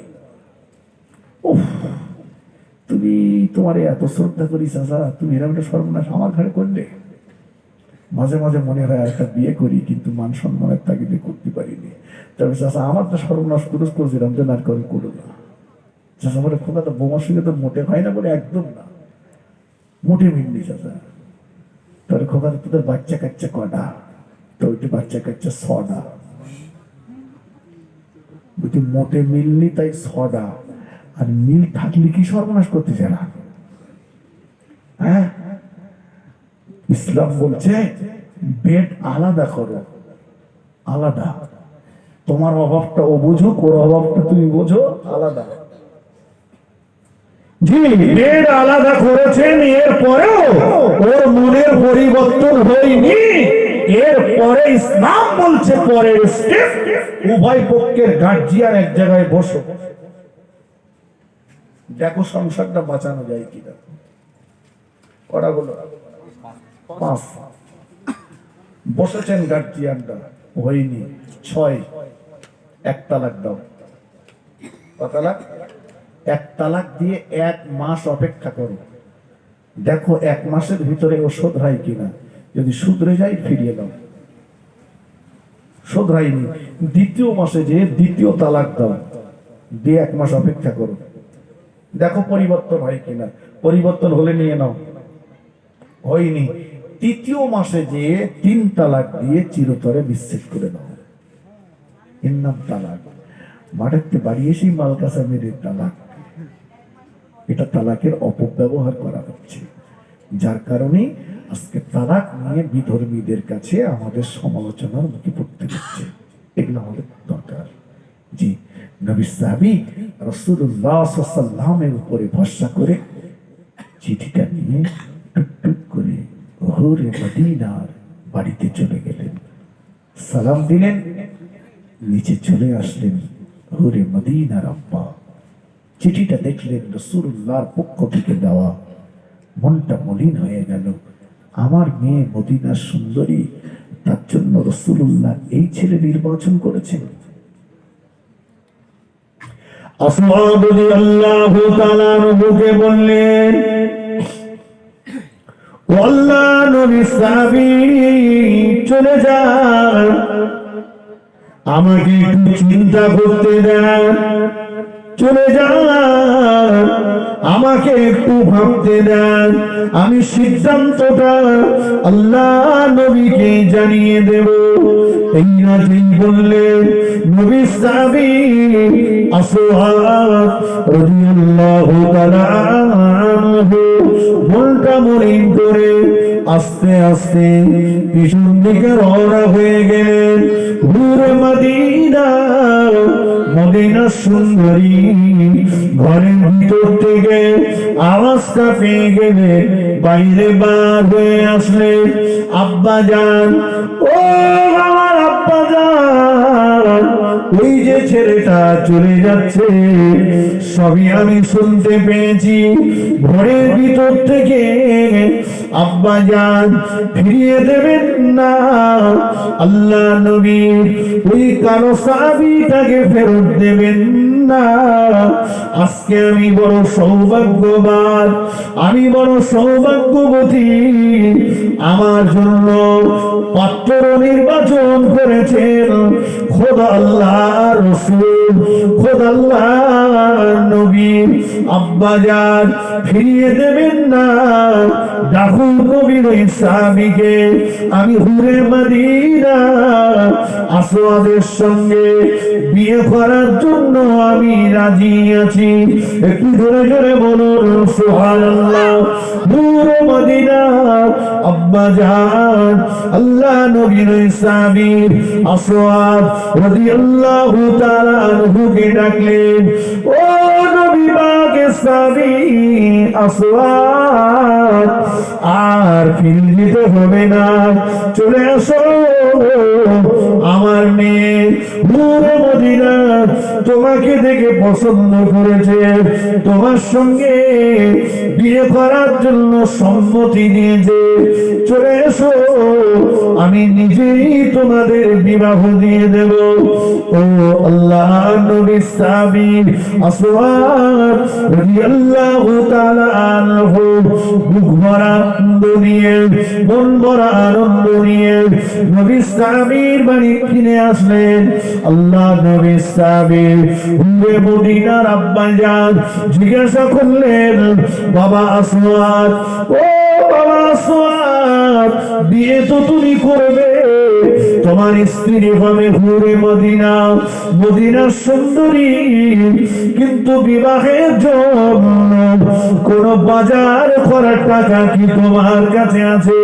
আসওয়াদ রাদিয়াল্লাহু তাআলা আনহু বললেন, না না, আমি আসওয়াদ একদিকে দেখতে আমার যেমন কালো, চেহারা আমার কালো, অপর দিকে পকেট আমার শূন্য, কোন টাকা পয়সা আমার কাছে নাই।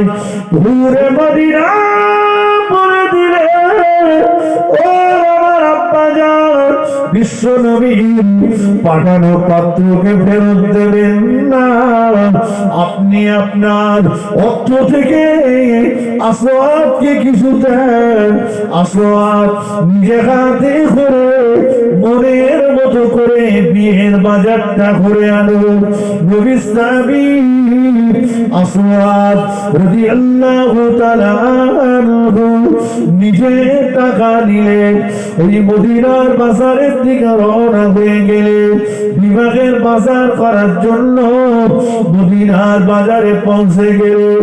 আসওয়াদ দীর্ঘদিন পরে বিয়ে তার হবে, শুধু বিয়ে হবে না, মদিনার সুন্দরীর সঙ্গে তার বিয়ে হবে। নবী সাহাবী মদিনার বাজারে পৌঁছে গেলেন, বিবাহের বাজার শুরু করলেন। এমতো অবস্থাতে কে যেন একজন ব্যক্তি আওয়াজ দিচ্ছে, কে যেন একজন ব্যক্তি বলছে আর ছুটছে, ও নবী সাহাবীরা, ও আল্লাহ নবী সাহাবীরা, কে কোথায় আছো? চলে এসো যুদ্ধের ময়দানে ইসলামকে হেফাজত করার জন্য, আল্লাহর ওয়াহদানিয়াতের বাণীকে জিন্দা রাখার জন্য আমার রাসূলুল্লাহ যুদ্ধের ময়দানে গমন করেছেন। ও নবীর মুহাব্বতের ব্যক্তিরা, ও নবীর সাহাবীরা, কে কোথায় আছো? যুদ্ধের ময়দানে হাজির হয়ে যাও। আসওয়াদ রাদিয়াল্লাহু তাআলা আনহু বিবাহের মালপত্র খোঁজা বাদ দিয়ে মদিনার বাজারে পাগলের মতো দোকানে দোকানে দোকানে দোকানে একটা তরবারি খুঁজতে লাগলেন, তলোয়ার খুঁজতে লাগলেন। হুজুর আমার, বিবাহের বাজার করা ওই টাকাগুলো দিয়ে মদিনার বাজার থেকে একটা তরবারি কিনলেন।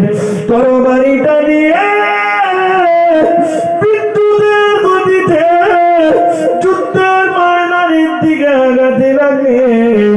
ছুটে ছুটে ছুটে ছুটে যুদ্ধের ময়দানে চলে গেলেন। আসওয়াদ রাদিয়াল্লাহু তাআলা আনহু বীর বিক্রমে তলোয়ার চালাতে লাগলেন। হুজুরের তলোয়ারের আঘাতে অনেক বেঈমানেরা জাহান্নামে চলে গেল, অনেক বেঈমানদের জাহান্নামে পাঠিয়ে দিয়ে তলোয়ারের আঘাতে আসওয়াদ রাদিয়াল্লাহু তাআলা আনহু আবার নিজেও শহীদ হয়ে গেলেন। আর যুদ্ধের শেষে যুদ্ধের যখন জয়ের দামামা উঠে গিয়েছে, দয়ার নবী সাহাবীদের বললেন, ও আমার সাহাবীরা, যুদ্ধের ময়দানে আমার যে সমস্ত সাহাবীরা শহীদ হয়ে গিয়েছে ওদের মোবারক লাশগুলো একত্রিত করো।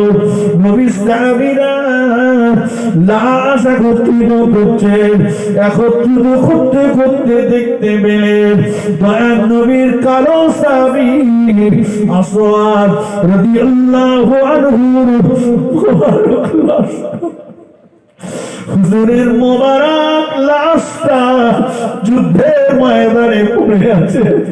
দয়ার নবীকে বললেন, ইয়া রাসূলুল্লাহ, ইয়া হাবিবাল্লাহ, হুজুর যুদ্ধের ময়দানে দেখতে পাচ্ছি আপনার সাহাবী আসওয়াদের দেহ মোবারক খানা পড়ে আছে। দয়ার নবী বললেন, ভালো করে দেখো, ভালো করে দেখো, আমার আসওয়াদ বিয়ে করতে গিয়েছিল, আসওয়াদের লাশ কেন জিহাদের ময়দানে পড়ে থাকবে? নবীর একজন সাহাবী বললেন, ইয়া রাসূলুল্লাহ, আমি নিজে দেখেছি আসওয়াদ মদিনার বাজারে বিবাহের বাজার করতে গিয়েছিল।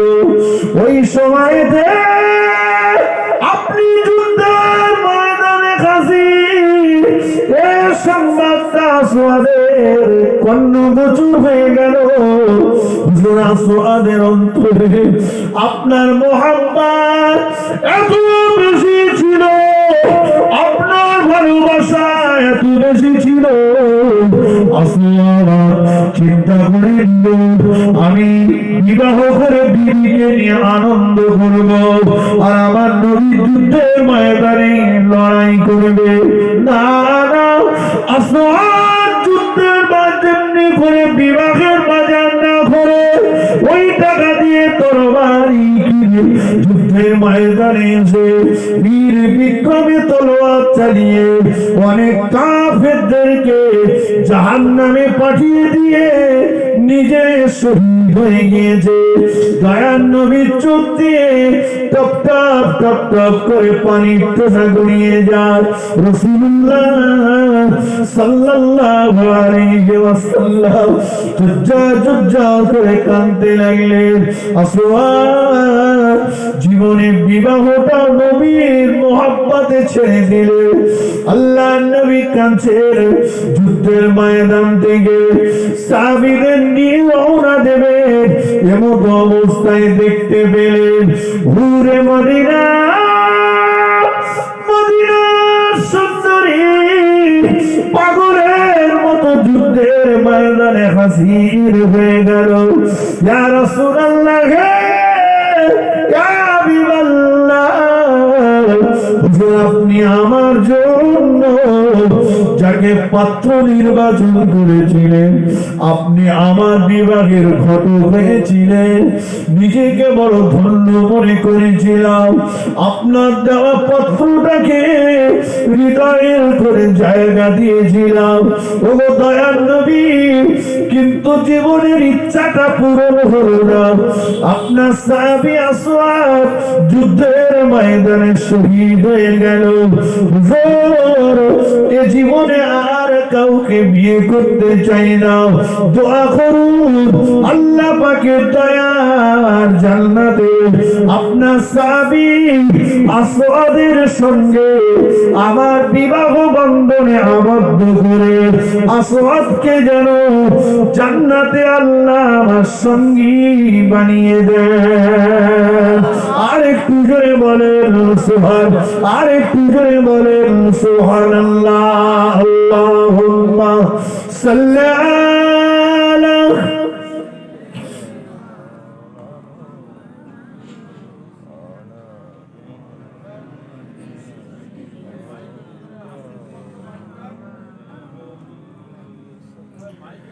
খুব মোহাব্বতের সঙ্গে আল্লাহুম্মা সাল্লি আলা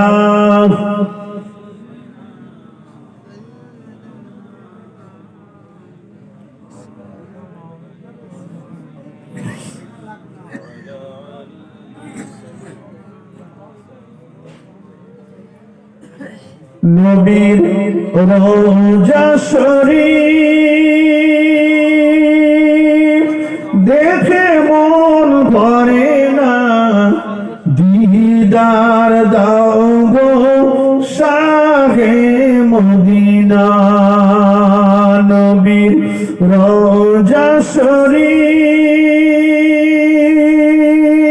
দেখে মন ভরে না, দিদার দাও গো শাহে মদিনা। আল্লাহুম্মা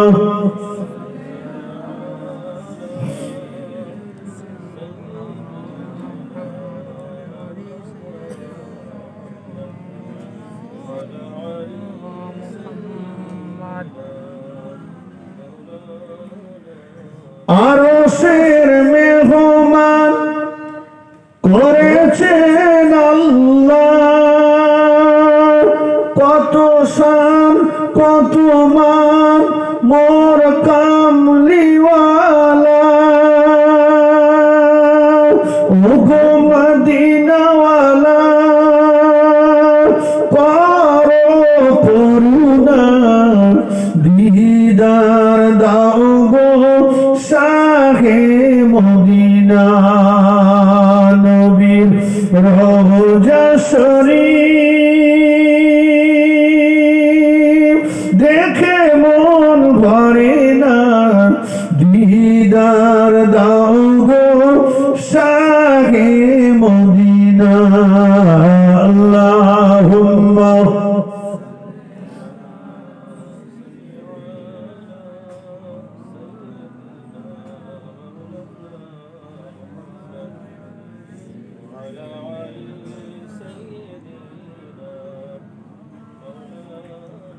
আমার ভাইরা বাবাজিরা, আমার পুরো বলার কারণ হলো দেখতে ছিল কালো কিন্তু অন্তর ছিল ভালো।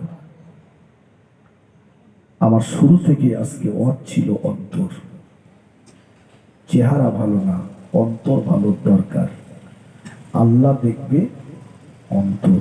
ইন্নাল্লাহা লা ইয়ানজুরু ইলা সুওয়ারিকুম ওয়ালাকিন ইয়ানজুরু ইলা কুলুবিকুম ওয়া আমালিকুম। আল্লাহ দেখবেন মানুষের অন্তরটা এবং আমলটা। এতক্ষণ ধরে আমি শুধু অন্তরের কথা বললাম। ঠিক হাজী সাহেবদের যখন হসপাকে নিয়ে যাওয়া হয়, হাজী সাহেবদের একটা ভ্যাকসিন দেওয়া হয়, হয় না? হয় না?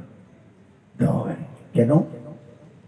সরকার বলতে চাইছে যে তোমার ভিতরে যে রোগ জীবাণুগুলো আছে ওগুলো এখানে মেরে দিয়ে যাও, এই ভাইরাসগুলো নিয়ে নবীর দেশে যেও না, আমার দেশে এসো না।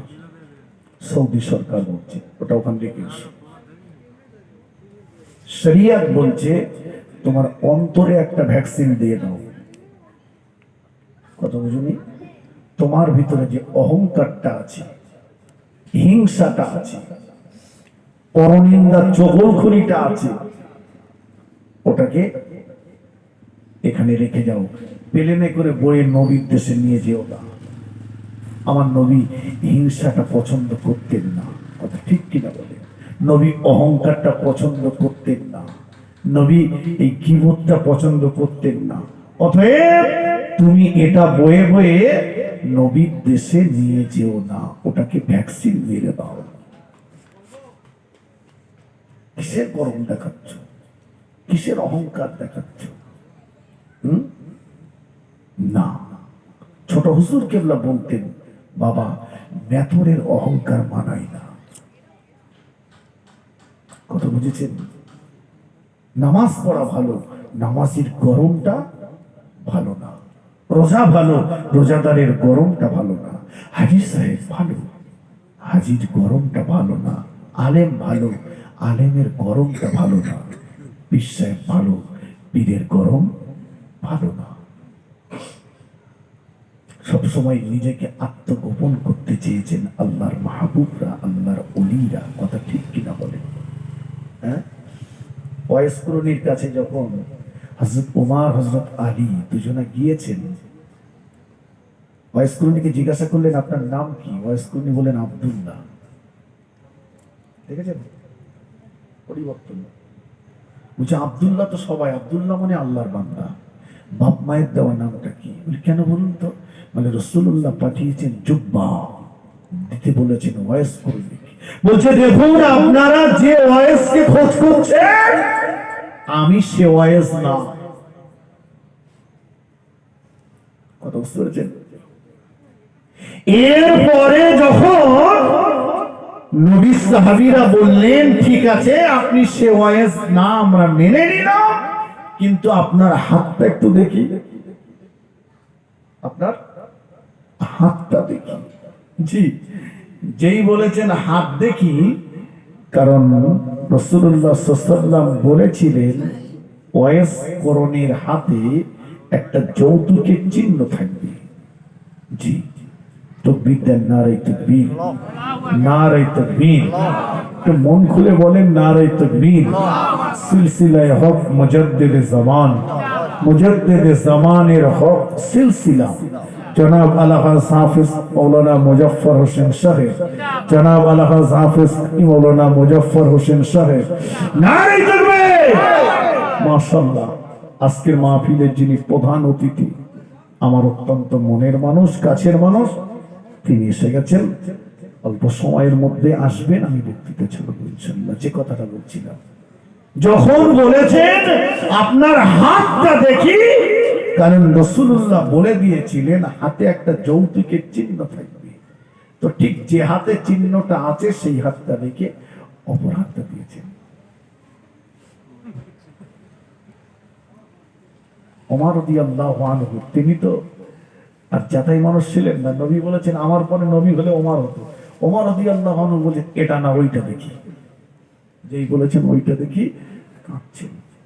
আপনি কাঁদছেন কেন? আপনাকে আমরা ছোট মোটো কথা বলেছি? বলছেন না, আসলে আশিক আর মাসুক, প্রেমিক আর প্রেমিকা, দুজনের ভিতরে এই প্রেমটা ততক্ষণ মজা থাকে যতক্ষণ নির্জন জায়গায় থাকে। প্রেমের জন্য, প্রেম নিবেদনের জন্য প্রেমিক আর প্রেমিকার উত্তম স্থান হলো নির্জন জায়গা, যেখানে আর কেউ থাকবে না। আমার সঙ্গে রাসূলুল্লাহর যে মহব্বতটা ছিল, এটা শুধু আমি আর রাসূলুল্লাহ জানতাম, আল্লাহ সাক্ষী। কিন্তু আজকে যে আপনারা জেনে গেলেন, আপনাদেরকে রাসূলুল্লাহ জানিয়ে দিয়ে গেছেন। আমি চাইছিলাম না আমার এই ভালোবাসাটা প্রচার হোক। সুবহানাল্লাহ বলেন।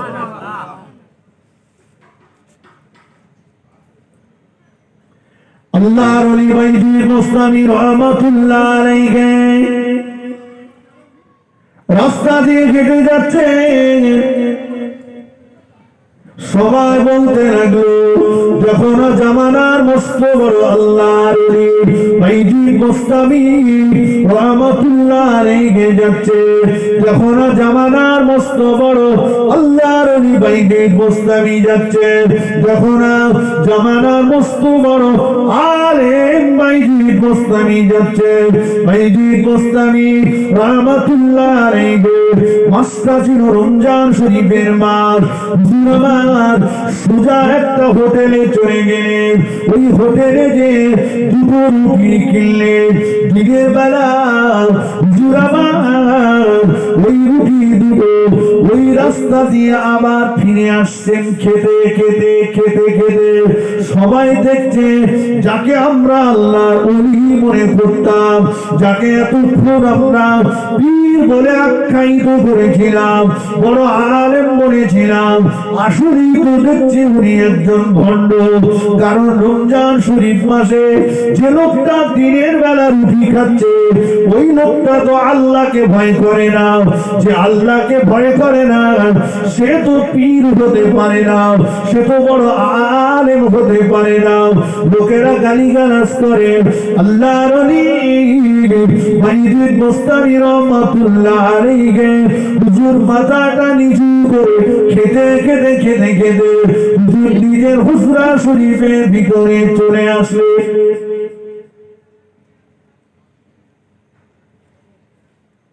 খাদেমদার এসে গেছে। হুজুর কি সর্বনাশ করলেন আপনি? কেন বাবা, কি হলো? কেন? বলছে আপনি এই রমজান মাসে দিনের বেলা রুটি খেয়েছেন, একবার চান রাস্তায়, একবার যেয়ে দেখেন কান মাথা রাখা যায় না, কান মাথা রাখা যায় না। লোকে কত কুটু কুটু কথা, বাজে বাজে কথা আপনার নামে বলছে, একবার দেখেন। ও আল্লাহর ওলি বাইজিদ বোস্তামি রহমাতুল্লাহ আলাইহি বলেছিলেন, ও আমার মুরিদ, ও আমার মুরিদ, শোনো বাবা, আমি জানি কেউ যদি ইচ্ছাকৃত একটা রোজা ছেড়ে দেয়, একটা রোজার বিনিময়ে কাফারা স্বরূপ তাকে 60টা রোজা করে দিতে হবে। ও আমার মুরিদ খাদেমদার, আমি 60টা রোজা করে দিতে রাজি আছি, কিন্তু জনগণের কাছে পীর শব্দটা শুনতে রাজি নই। আমি 60টা রোজা করে দিতে রাজি আছি, কিন্তু দুনিয়ার মানুষের কাছে বড় আলেম কথাটা শুনতে রাজি নই। ও আমার খাদেমদার, আমি বাইজিদ বোস্তামি যখন রাস্তায় বার হই, লোকে আমাকে বড় আল্লাহর ওলি বলে, লোকে আমাকে বড় আলেম বলে। সবাই যখন আমাকে এমন করে বলেন, আমি বাইজিদ চিন্তা করলাম আমার ভিতরে যদি এক জাররা পরিমাণ অহংকার এসে যায়, এক জাররা পরিমাণ তাকব্বুর এসে যায়, আমার আল্লাহ পাক জানিয়ে দিয়েছেন, ইন্নাল্লাহা, নিশ্চয়ই আমি আল্লাহ তাআলা লা ইহিব্বু, পছন্দ করি না, মান কানা মুখতালান ফখুরা, যারা ফখর করে, গর্ব করে, অহংকার করে, ওদের আমি আল্লাহ পছন্দ করি না। ও আমার খাদেমদার, যদি আমার ভিতরে জাররা পরিমাণ অহংকার তৈরি হয়ে যায়, আমি বাইজিদের জীবনের আমলগুলো বরবাদ হয়ে যাবে, আমি বাইজিদের জীবনে আমলগুলো নষ্ট হয়ে যাবে বাবা। এজন্য আমি দিনের বেলা রুটি ছেড়ে খেলাম।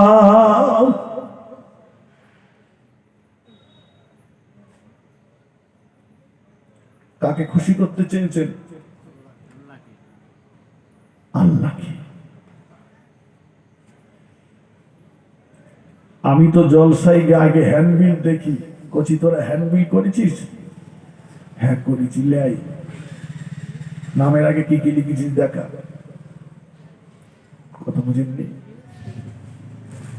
হাজি সাহেব বিয়ে পড়াচ্ছে, সেখানে বিয়ের উকিল হয়েছে, লিখেছে অমুক মোহাম্মদ সলিমউদ্দিন। হাজি সাহেব বারবার ইমাম সাহেব বলছে, ইমাম সাহেব নামটা দেখো, তোমার নাম সলিমউদ্দিন ঠিক লিখিস তো? আরে দেখো না ভালো করে। তার মানে হাজিটা লেখা হয়নি, হ্যাঁ ওটা লিখতে হবে। আল্লাহর ওলি কাইয়ুমুজ্জামান বড় হুজুর পীর কেবলা রহমাতুল্লাহ আলাইহি, বাবা ফুরফুরা শরীফের জমিন, পাক জমিন, ফুরফুরা শরীফের জমিন পাক জমিন। এই জমিনে আমার রাসূল পাক সাল্লাল্লাহু রূহানি হালতে আসেন, এসেছেন। এই জমিনে গৌসুল আজম এসেছেন, খাজা আজমিরি এসেছেন, বাহাউদ্দিন নকশবন্দি এসেছেন। এই জমিনে নবী পাকের সাহাবীরা এসেছেন। জমিন পাক জমিন। আল্লামা রুহুল আমিন রহমাতুল্লাহ আলাইহি ফুরফুরা শরীফে যখন যেতেন তখন শিয়াখালা থেকে জুতো দুটো খুলে প্যাকেটে করে নিয়ে যেতেন। আল্লামা রুহুল আমিন রহমাতুল্লাহ আলাইহি, জোরে বলুন না সুবহানাল্লাহ। কত জমিনটাকে সম্মান করতেন। কথা বুঝেছেন বাবা? দাদা পীরের 5টা রত্ন, কথা ঠিক কিনা বলেন? দাদা হুজুর পীর কেবলা রহমাতুল্লাহ আলাইহি যখন 9 বছর বয়স সীতাপুর মাদ্রাসাতে পড়তেন, দাদা হুজুর কেবলাকে বায়াত করেছেন আমার রাসূলুল্লাহ। দাদা হুজুরকে বায়াত করেছেন নবীর প্রধানতম সাহাবী আবু বকর সিদ্দিক রাদিয়াল্লাহু আনহু। দাদা হুজুরকে বায়াত করেছেন হযরত আলী কাররামাল্লাহু ওয়াজহাহু। দাদা হুজুরকে বায়াত করেছেন ফাতেমা রাদিয়াল্লাহু তাআলা আনহা।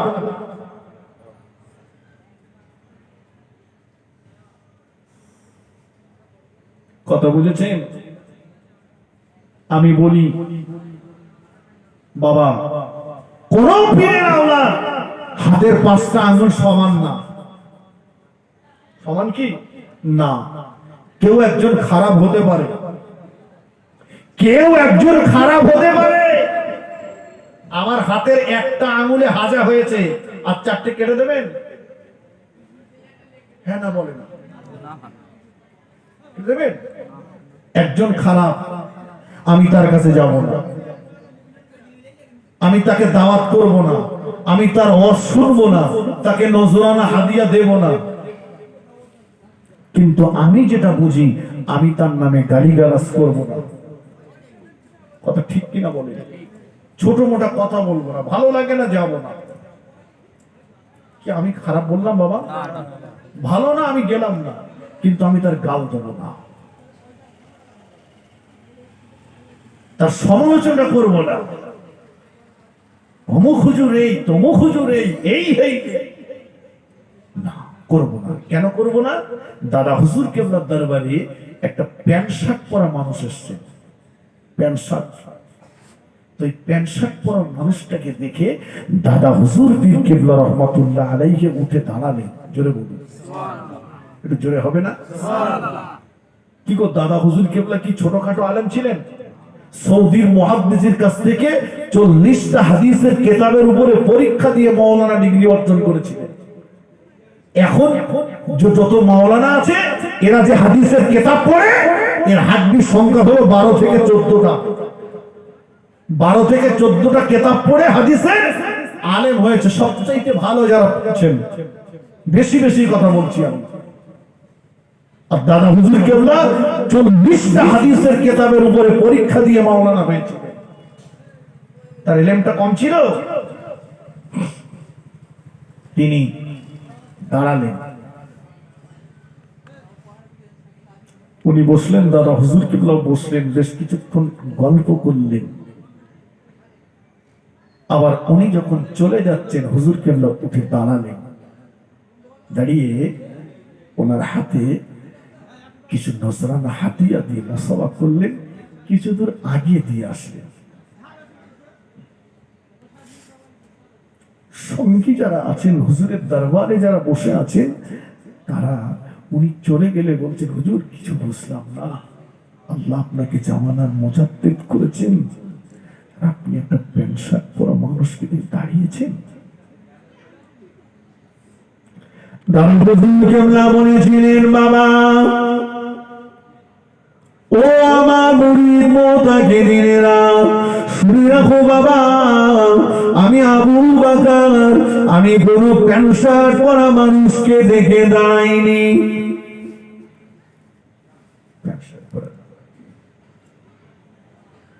ও মুরিদ, ও আমার মুরিদ মুতাকিদিনেরা, যিনি আমার দরবারে এসেছিলেন উনি অন্য কেউ নন, উনি বলেন গৌসুলে আযম মাহবুবে সুবহানী হযরত বড় পীর আব্দুল কাদের জিলানী রাহমাতুল্লাহ আলাইহির বংশধর, ওনারই বংশধর আমি আবু বকর।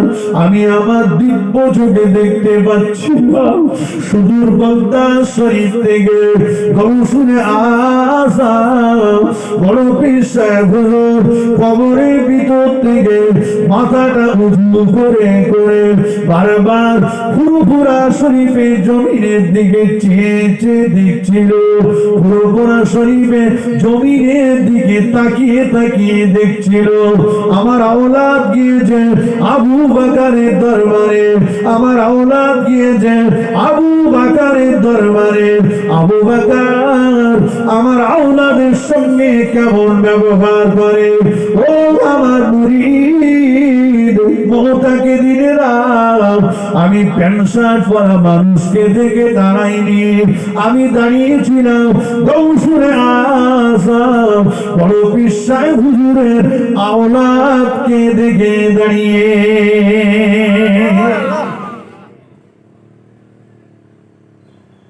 ইনি কি আমি দেখিনি, আমার কথা বলে যাচ্ছে, ইনি কি আমি দেখিনি। আমি কোথায় দেখেছি? গোড়াটা দেখেছি, ওনার সম্মানে একে সম্মান দিয়েছি।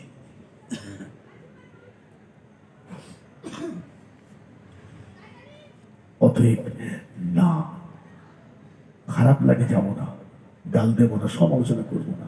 আমি আমার ক্ষুদ্র ব্রেনে যেটা বুঝি,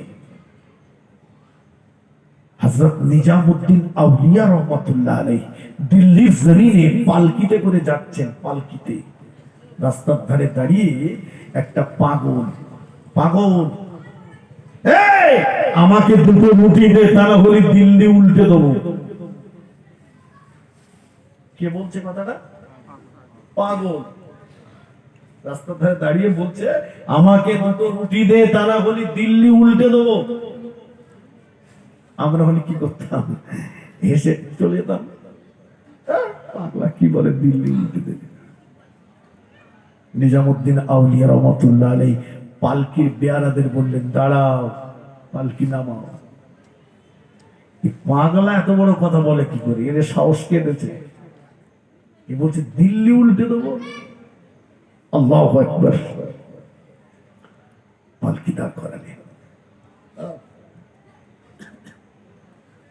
আল্লাহ পাক আল্লাহ বাবু বান্দাদের তিনটে চক্ষু দিয়েছেন।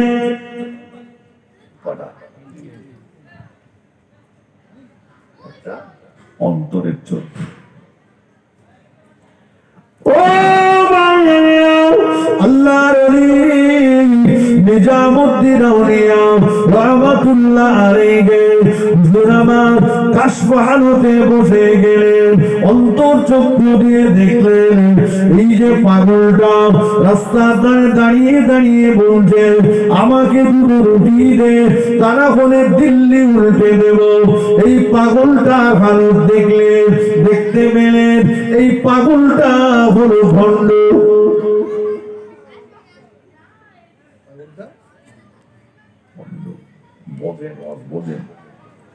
হুজুর আমার কাশফ হালতে বসে অন্তর চক্ষু দিয়ে উনি পাগলের আব্বার হালতটা দেখলেন, দেখতে পেলেন ওর বাপ ও ভণ্ড।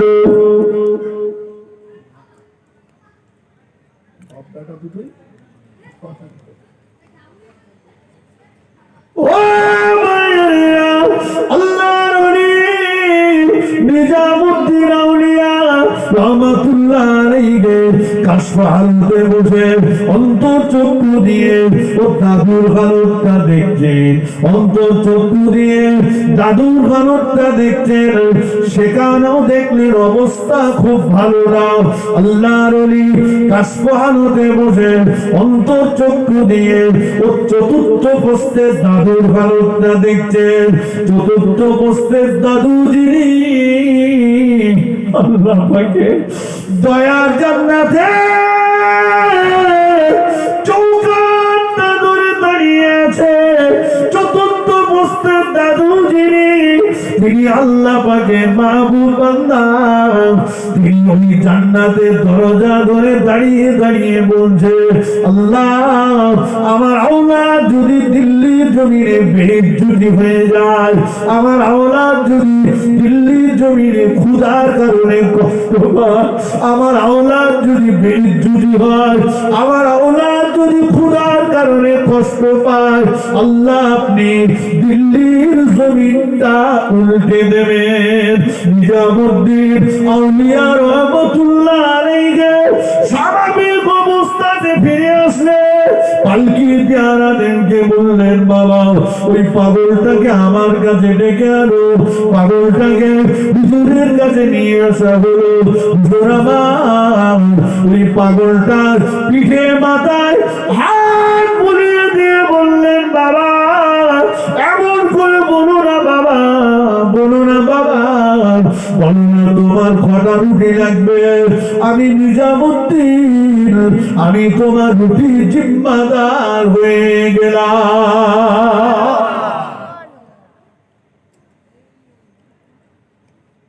আমার কথা কিছু বোঝা গেল? এ পাগল ভণ্ড, ওর বাপ ভণ্ড, দাদুও ভালো না, কিন্তু চতুর্থ বসতে যে ধরা পড়ে গেছে। আমার দরকার নেই, এই পাগলটার ভালো লাগে না, আমি ওকে নাড়বো না। কথা ঠিক কিনা বল? ওর ধারে আমি যাবো না, তবে ওকে ইট মারবো না, ওকে গাল দেবো না, ওকে উল্টো পাল্টা বলবো না। আমি আমার বুদ্ধিতে এটা বুঝি। আপনি কোনটা বোঝেন আপনি ঠিক করেন। তবে একটা কথা মনে রাখবেন, আল্লাহ পাক যে সিলসিলাকে কবুল করেছেন তার ক্ষতি কেউ কোনোদিন করতে পারবে না। যাদের পারিবারিক সমস্যার সমাধান আমার রাসূলুল্লাহ করতেন সাল্লাল্লাহু আলাইহি ওয়াসাল্লাম, নহজুর কেবলা পান খেতেন, পান। দাদা হুজুর কেবলা দেখতে পেয়ে একদিন বলছেন, বাবা নাজমুস শাহাদাত কবে থেকে পান খাচ্ছ? চুন সুপারি দিয়ে পান খেতেন। তো ওই কথাটা যেই বললেন হুজুর কেবলা, উনি তো মায়ের পেট থেকে আল্লাহর ওলি হয়ে এসেছে, নিয়ত করে নিলেন পান আর খাবো না, ছেড়ে দিলেন পান খাওয়া। বেশ কিছুদিন পরে হুজুর কেবলা আব্বাজান মানে দাদা হুজুর কেবলা একটা পান সেজে নিজে এনে বলছে, বাবা নাজমুস শাহাদাত এই পানটা খাও। তো হুজুর কেবলা চিন্তা করছেন, সেদিন আব্বা আমাকে পান খাওয়ার জন্য তম্বি করলেন, আজকে আবার আব্বা নিজেই পান দিচ্ছেন, ব্যাপারটা কি? মনে হয় খাওয়া চালু আছে কিনা পরীক্ষা করছে। না, নিচ্ছেন না, চুপ করে আছে, মনটা স্থির করে আছে। মুজাহিদিন সামান দাদা হুজুর কেবলা রহমাতুল্লাহ আলাইহি বলেছিলেন, বাবা নাজমুস শাহাদাত, ও বাবা নাজমুস শাহাদাত, আমি তোমাকে পরীক্ষা করতে আসি নাই বাবা, আমি তোমাকে পরীক্ষা করবার জন্য পান দিই নাই বাবা। আল্লাহ নবী দীন দুনিয়ার বাদশাহ হাবিবুল্লাহ জনাবে মুহাম্মদ রাসূলুল্লাহ সাল্লাল্লাহু আলাইহি সাল্লাম আমাকে বললেন, বাবা আবু বকর, ও বাবা আবু বকর, নাজমুস শাহাদাতকে পান খাওয়ার জন্য তম্বি করো না, নাজমুস শাহাদাতকে পান খাওয়ার জন্য বকাবকি করো না। নাজমুস শাহাদাত যখন পান খায়, নাজমুস শাহাদাতের ঠোঁট দুটি বড় লাল হয়ে যায়। ওই অবস্থাতে আমি রাসূলুল্লাহ, আমি আল্লাহর নবী, আমার মাজার মুকাদ্দাস আমার কবরের পাশে যখন আসে, আমি দয়ার নবী রাসূলুল্লাহ নাজমুস শাহাদাতের লাল হয়ে যাওয়া ওই ঠোঁটের দিকে বারবার তাকায়। নাজমুস শাহাদাতের লাল হয়ে যাওয়া ওই দুটি ঠোঁট আমার দেখতে বড় ভালো লাগে, দেখতে বড় ভালো লাগে। দেখতে বড় ভালো লাগে। তুমি তাম্বি করেছো নাসরুল শাহাদাত, সেই দিন থেকে আর পান খাই না। যতবার আমি রাসূলুল্লাহ আমার বাজার মুকাদ্দাসে এসেছে, ঠোঁট দুটো আগের মতো লাগে না বাবা। এজন্য আমি তোমাকে বলি, তুমি নিজে হাতে করে নাসরুল শাহাদাতকে একটা পান সেজে দাও। যাদের পারিবারিক সমস্যার সমাধান রাসূলুল্লাহ করতেন, যারা অসুস্থ হলে মেজে হুজুর কেবলা অসুস্থ, খোদ রাসূল মদিনা শরীফ থেকে মেজে হুজুরকে দেখতে এসেছেন, খাজা গরিবে নওয়াজ দেখতে এসেছেন। জি, এই সিলসিলা কবুলিয়াতের সিলসিলা। জি, অতএব আমি আবারও বলছি, কোনো আওলাদ ভালো লাগে না, যাব না, কিন্তু গাল দেব না। কথা ঠিক কিনা? আল্লাহ আমাদের হায়াতে যতদিন বাঁচিয়ে রাখেন, দাদা পীরের সিলসিলার উপরে দায়েম ও কায়েম রেখে দেন। আল্লাহ দাদা পীরের সিলসিলা জমান ধরে আল্লাহ দয়ার জান্নাত যেন আল্লাহ নসিব করেন। বলুন সকলে আল্লাহুম্মা আমিন। ওয়া আখিরু দাওয়ানা আনিল হামদুলিল্লাহি রাব্বিল আলামিন। তাকবীর দেন, নারে তাকবীর, নারে তাকবীর, নারে তাকবীর। সিলসিলায়ে হক মুজাদ্দিদে জামান জনাব মুহতারাম আলহাজ হাফেজ করিম মাওলানা মুজাফফর হোসেন সাহেব, নারে তাকবীর। মাশাআল্লাহ, আলহামদুলিল্লাহ। নতুন করে আর পরিচয় দিতে হবে না, সকলেই তার পরিচয় আপনারা জানেন। জি, বাংলার হাজার হাজার মানুষ আজও তার কণ্ঠের দিকে তাকিয়ে থাকে। তিনি এখন আপনাদের কাছে আলোচনা রাখবেন। তার আলোচনা ধীর স্থির ভাবে শ্রবণ করতে থাকুন মহব্বতের সঙ্গে। উচ্চ আওয়াজে দুরূদ শরীফ আল্লাহুম্মা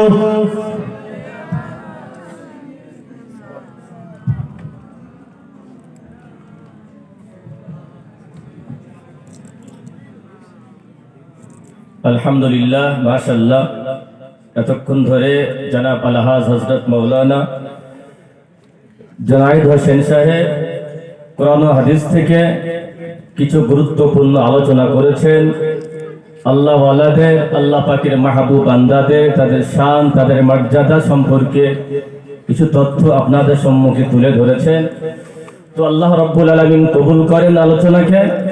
তো সেই মোতাবেক আমাদের আগামী জিন্দেগিতে আল্লাহ রাব্বুল আলামিন তার উপরে টিকে থাকবার তৌফিক দান করেন, বলি আল্লাহুম্মা আমিন। তো এখনই আপনাদের সম্মুখে ওয়াজ ও নসিহত করবেন আপনাদের একেবারেই চিরপরিচিত, আকাঙ্ক্ষিত, সুমধুর কণ্ঠস্বর জনাব আলহাজ হাফেজ কারি মুজাফফর আলম সাহেব। তো তিনি এখনই আপনাদের সম্মুখে আলোচনা রাখছেন। আপনারা ধীর স্থির ভাবে শ্রবণ করুন। সাথে সাথে আশেপাশে যারা আছেন, দোকান পাশারিতে যারা আছেন, ইতি বিক্ষিপ্ত ভাবে যারা ঘোরাফেরা করছেন, যারা বাড়িতে আছেন, আপনাদের সকলকে বিনীত অনুরোধ করছি, আল্লাহর রাস্তায় মেহেরবানি করে চলে আসেন।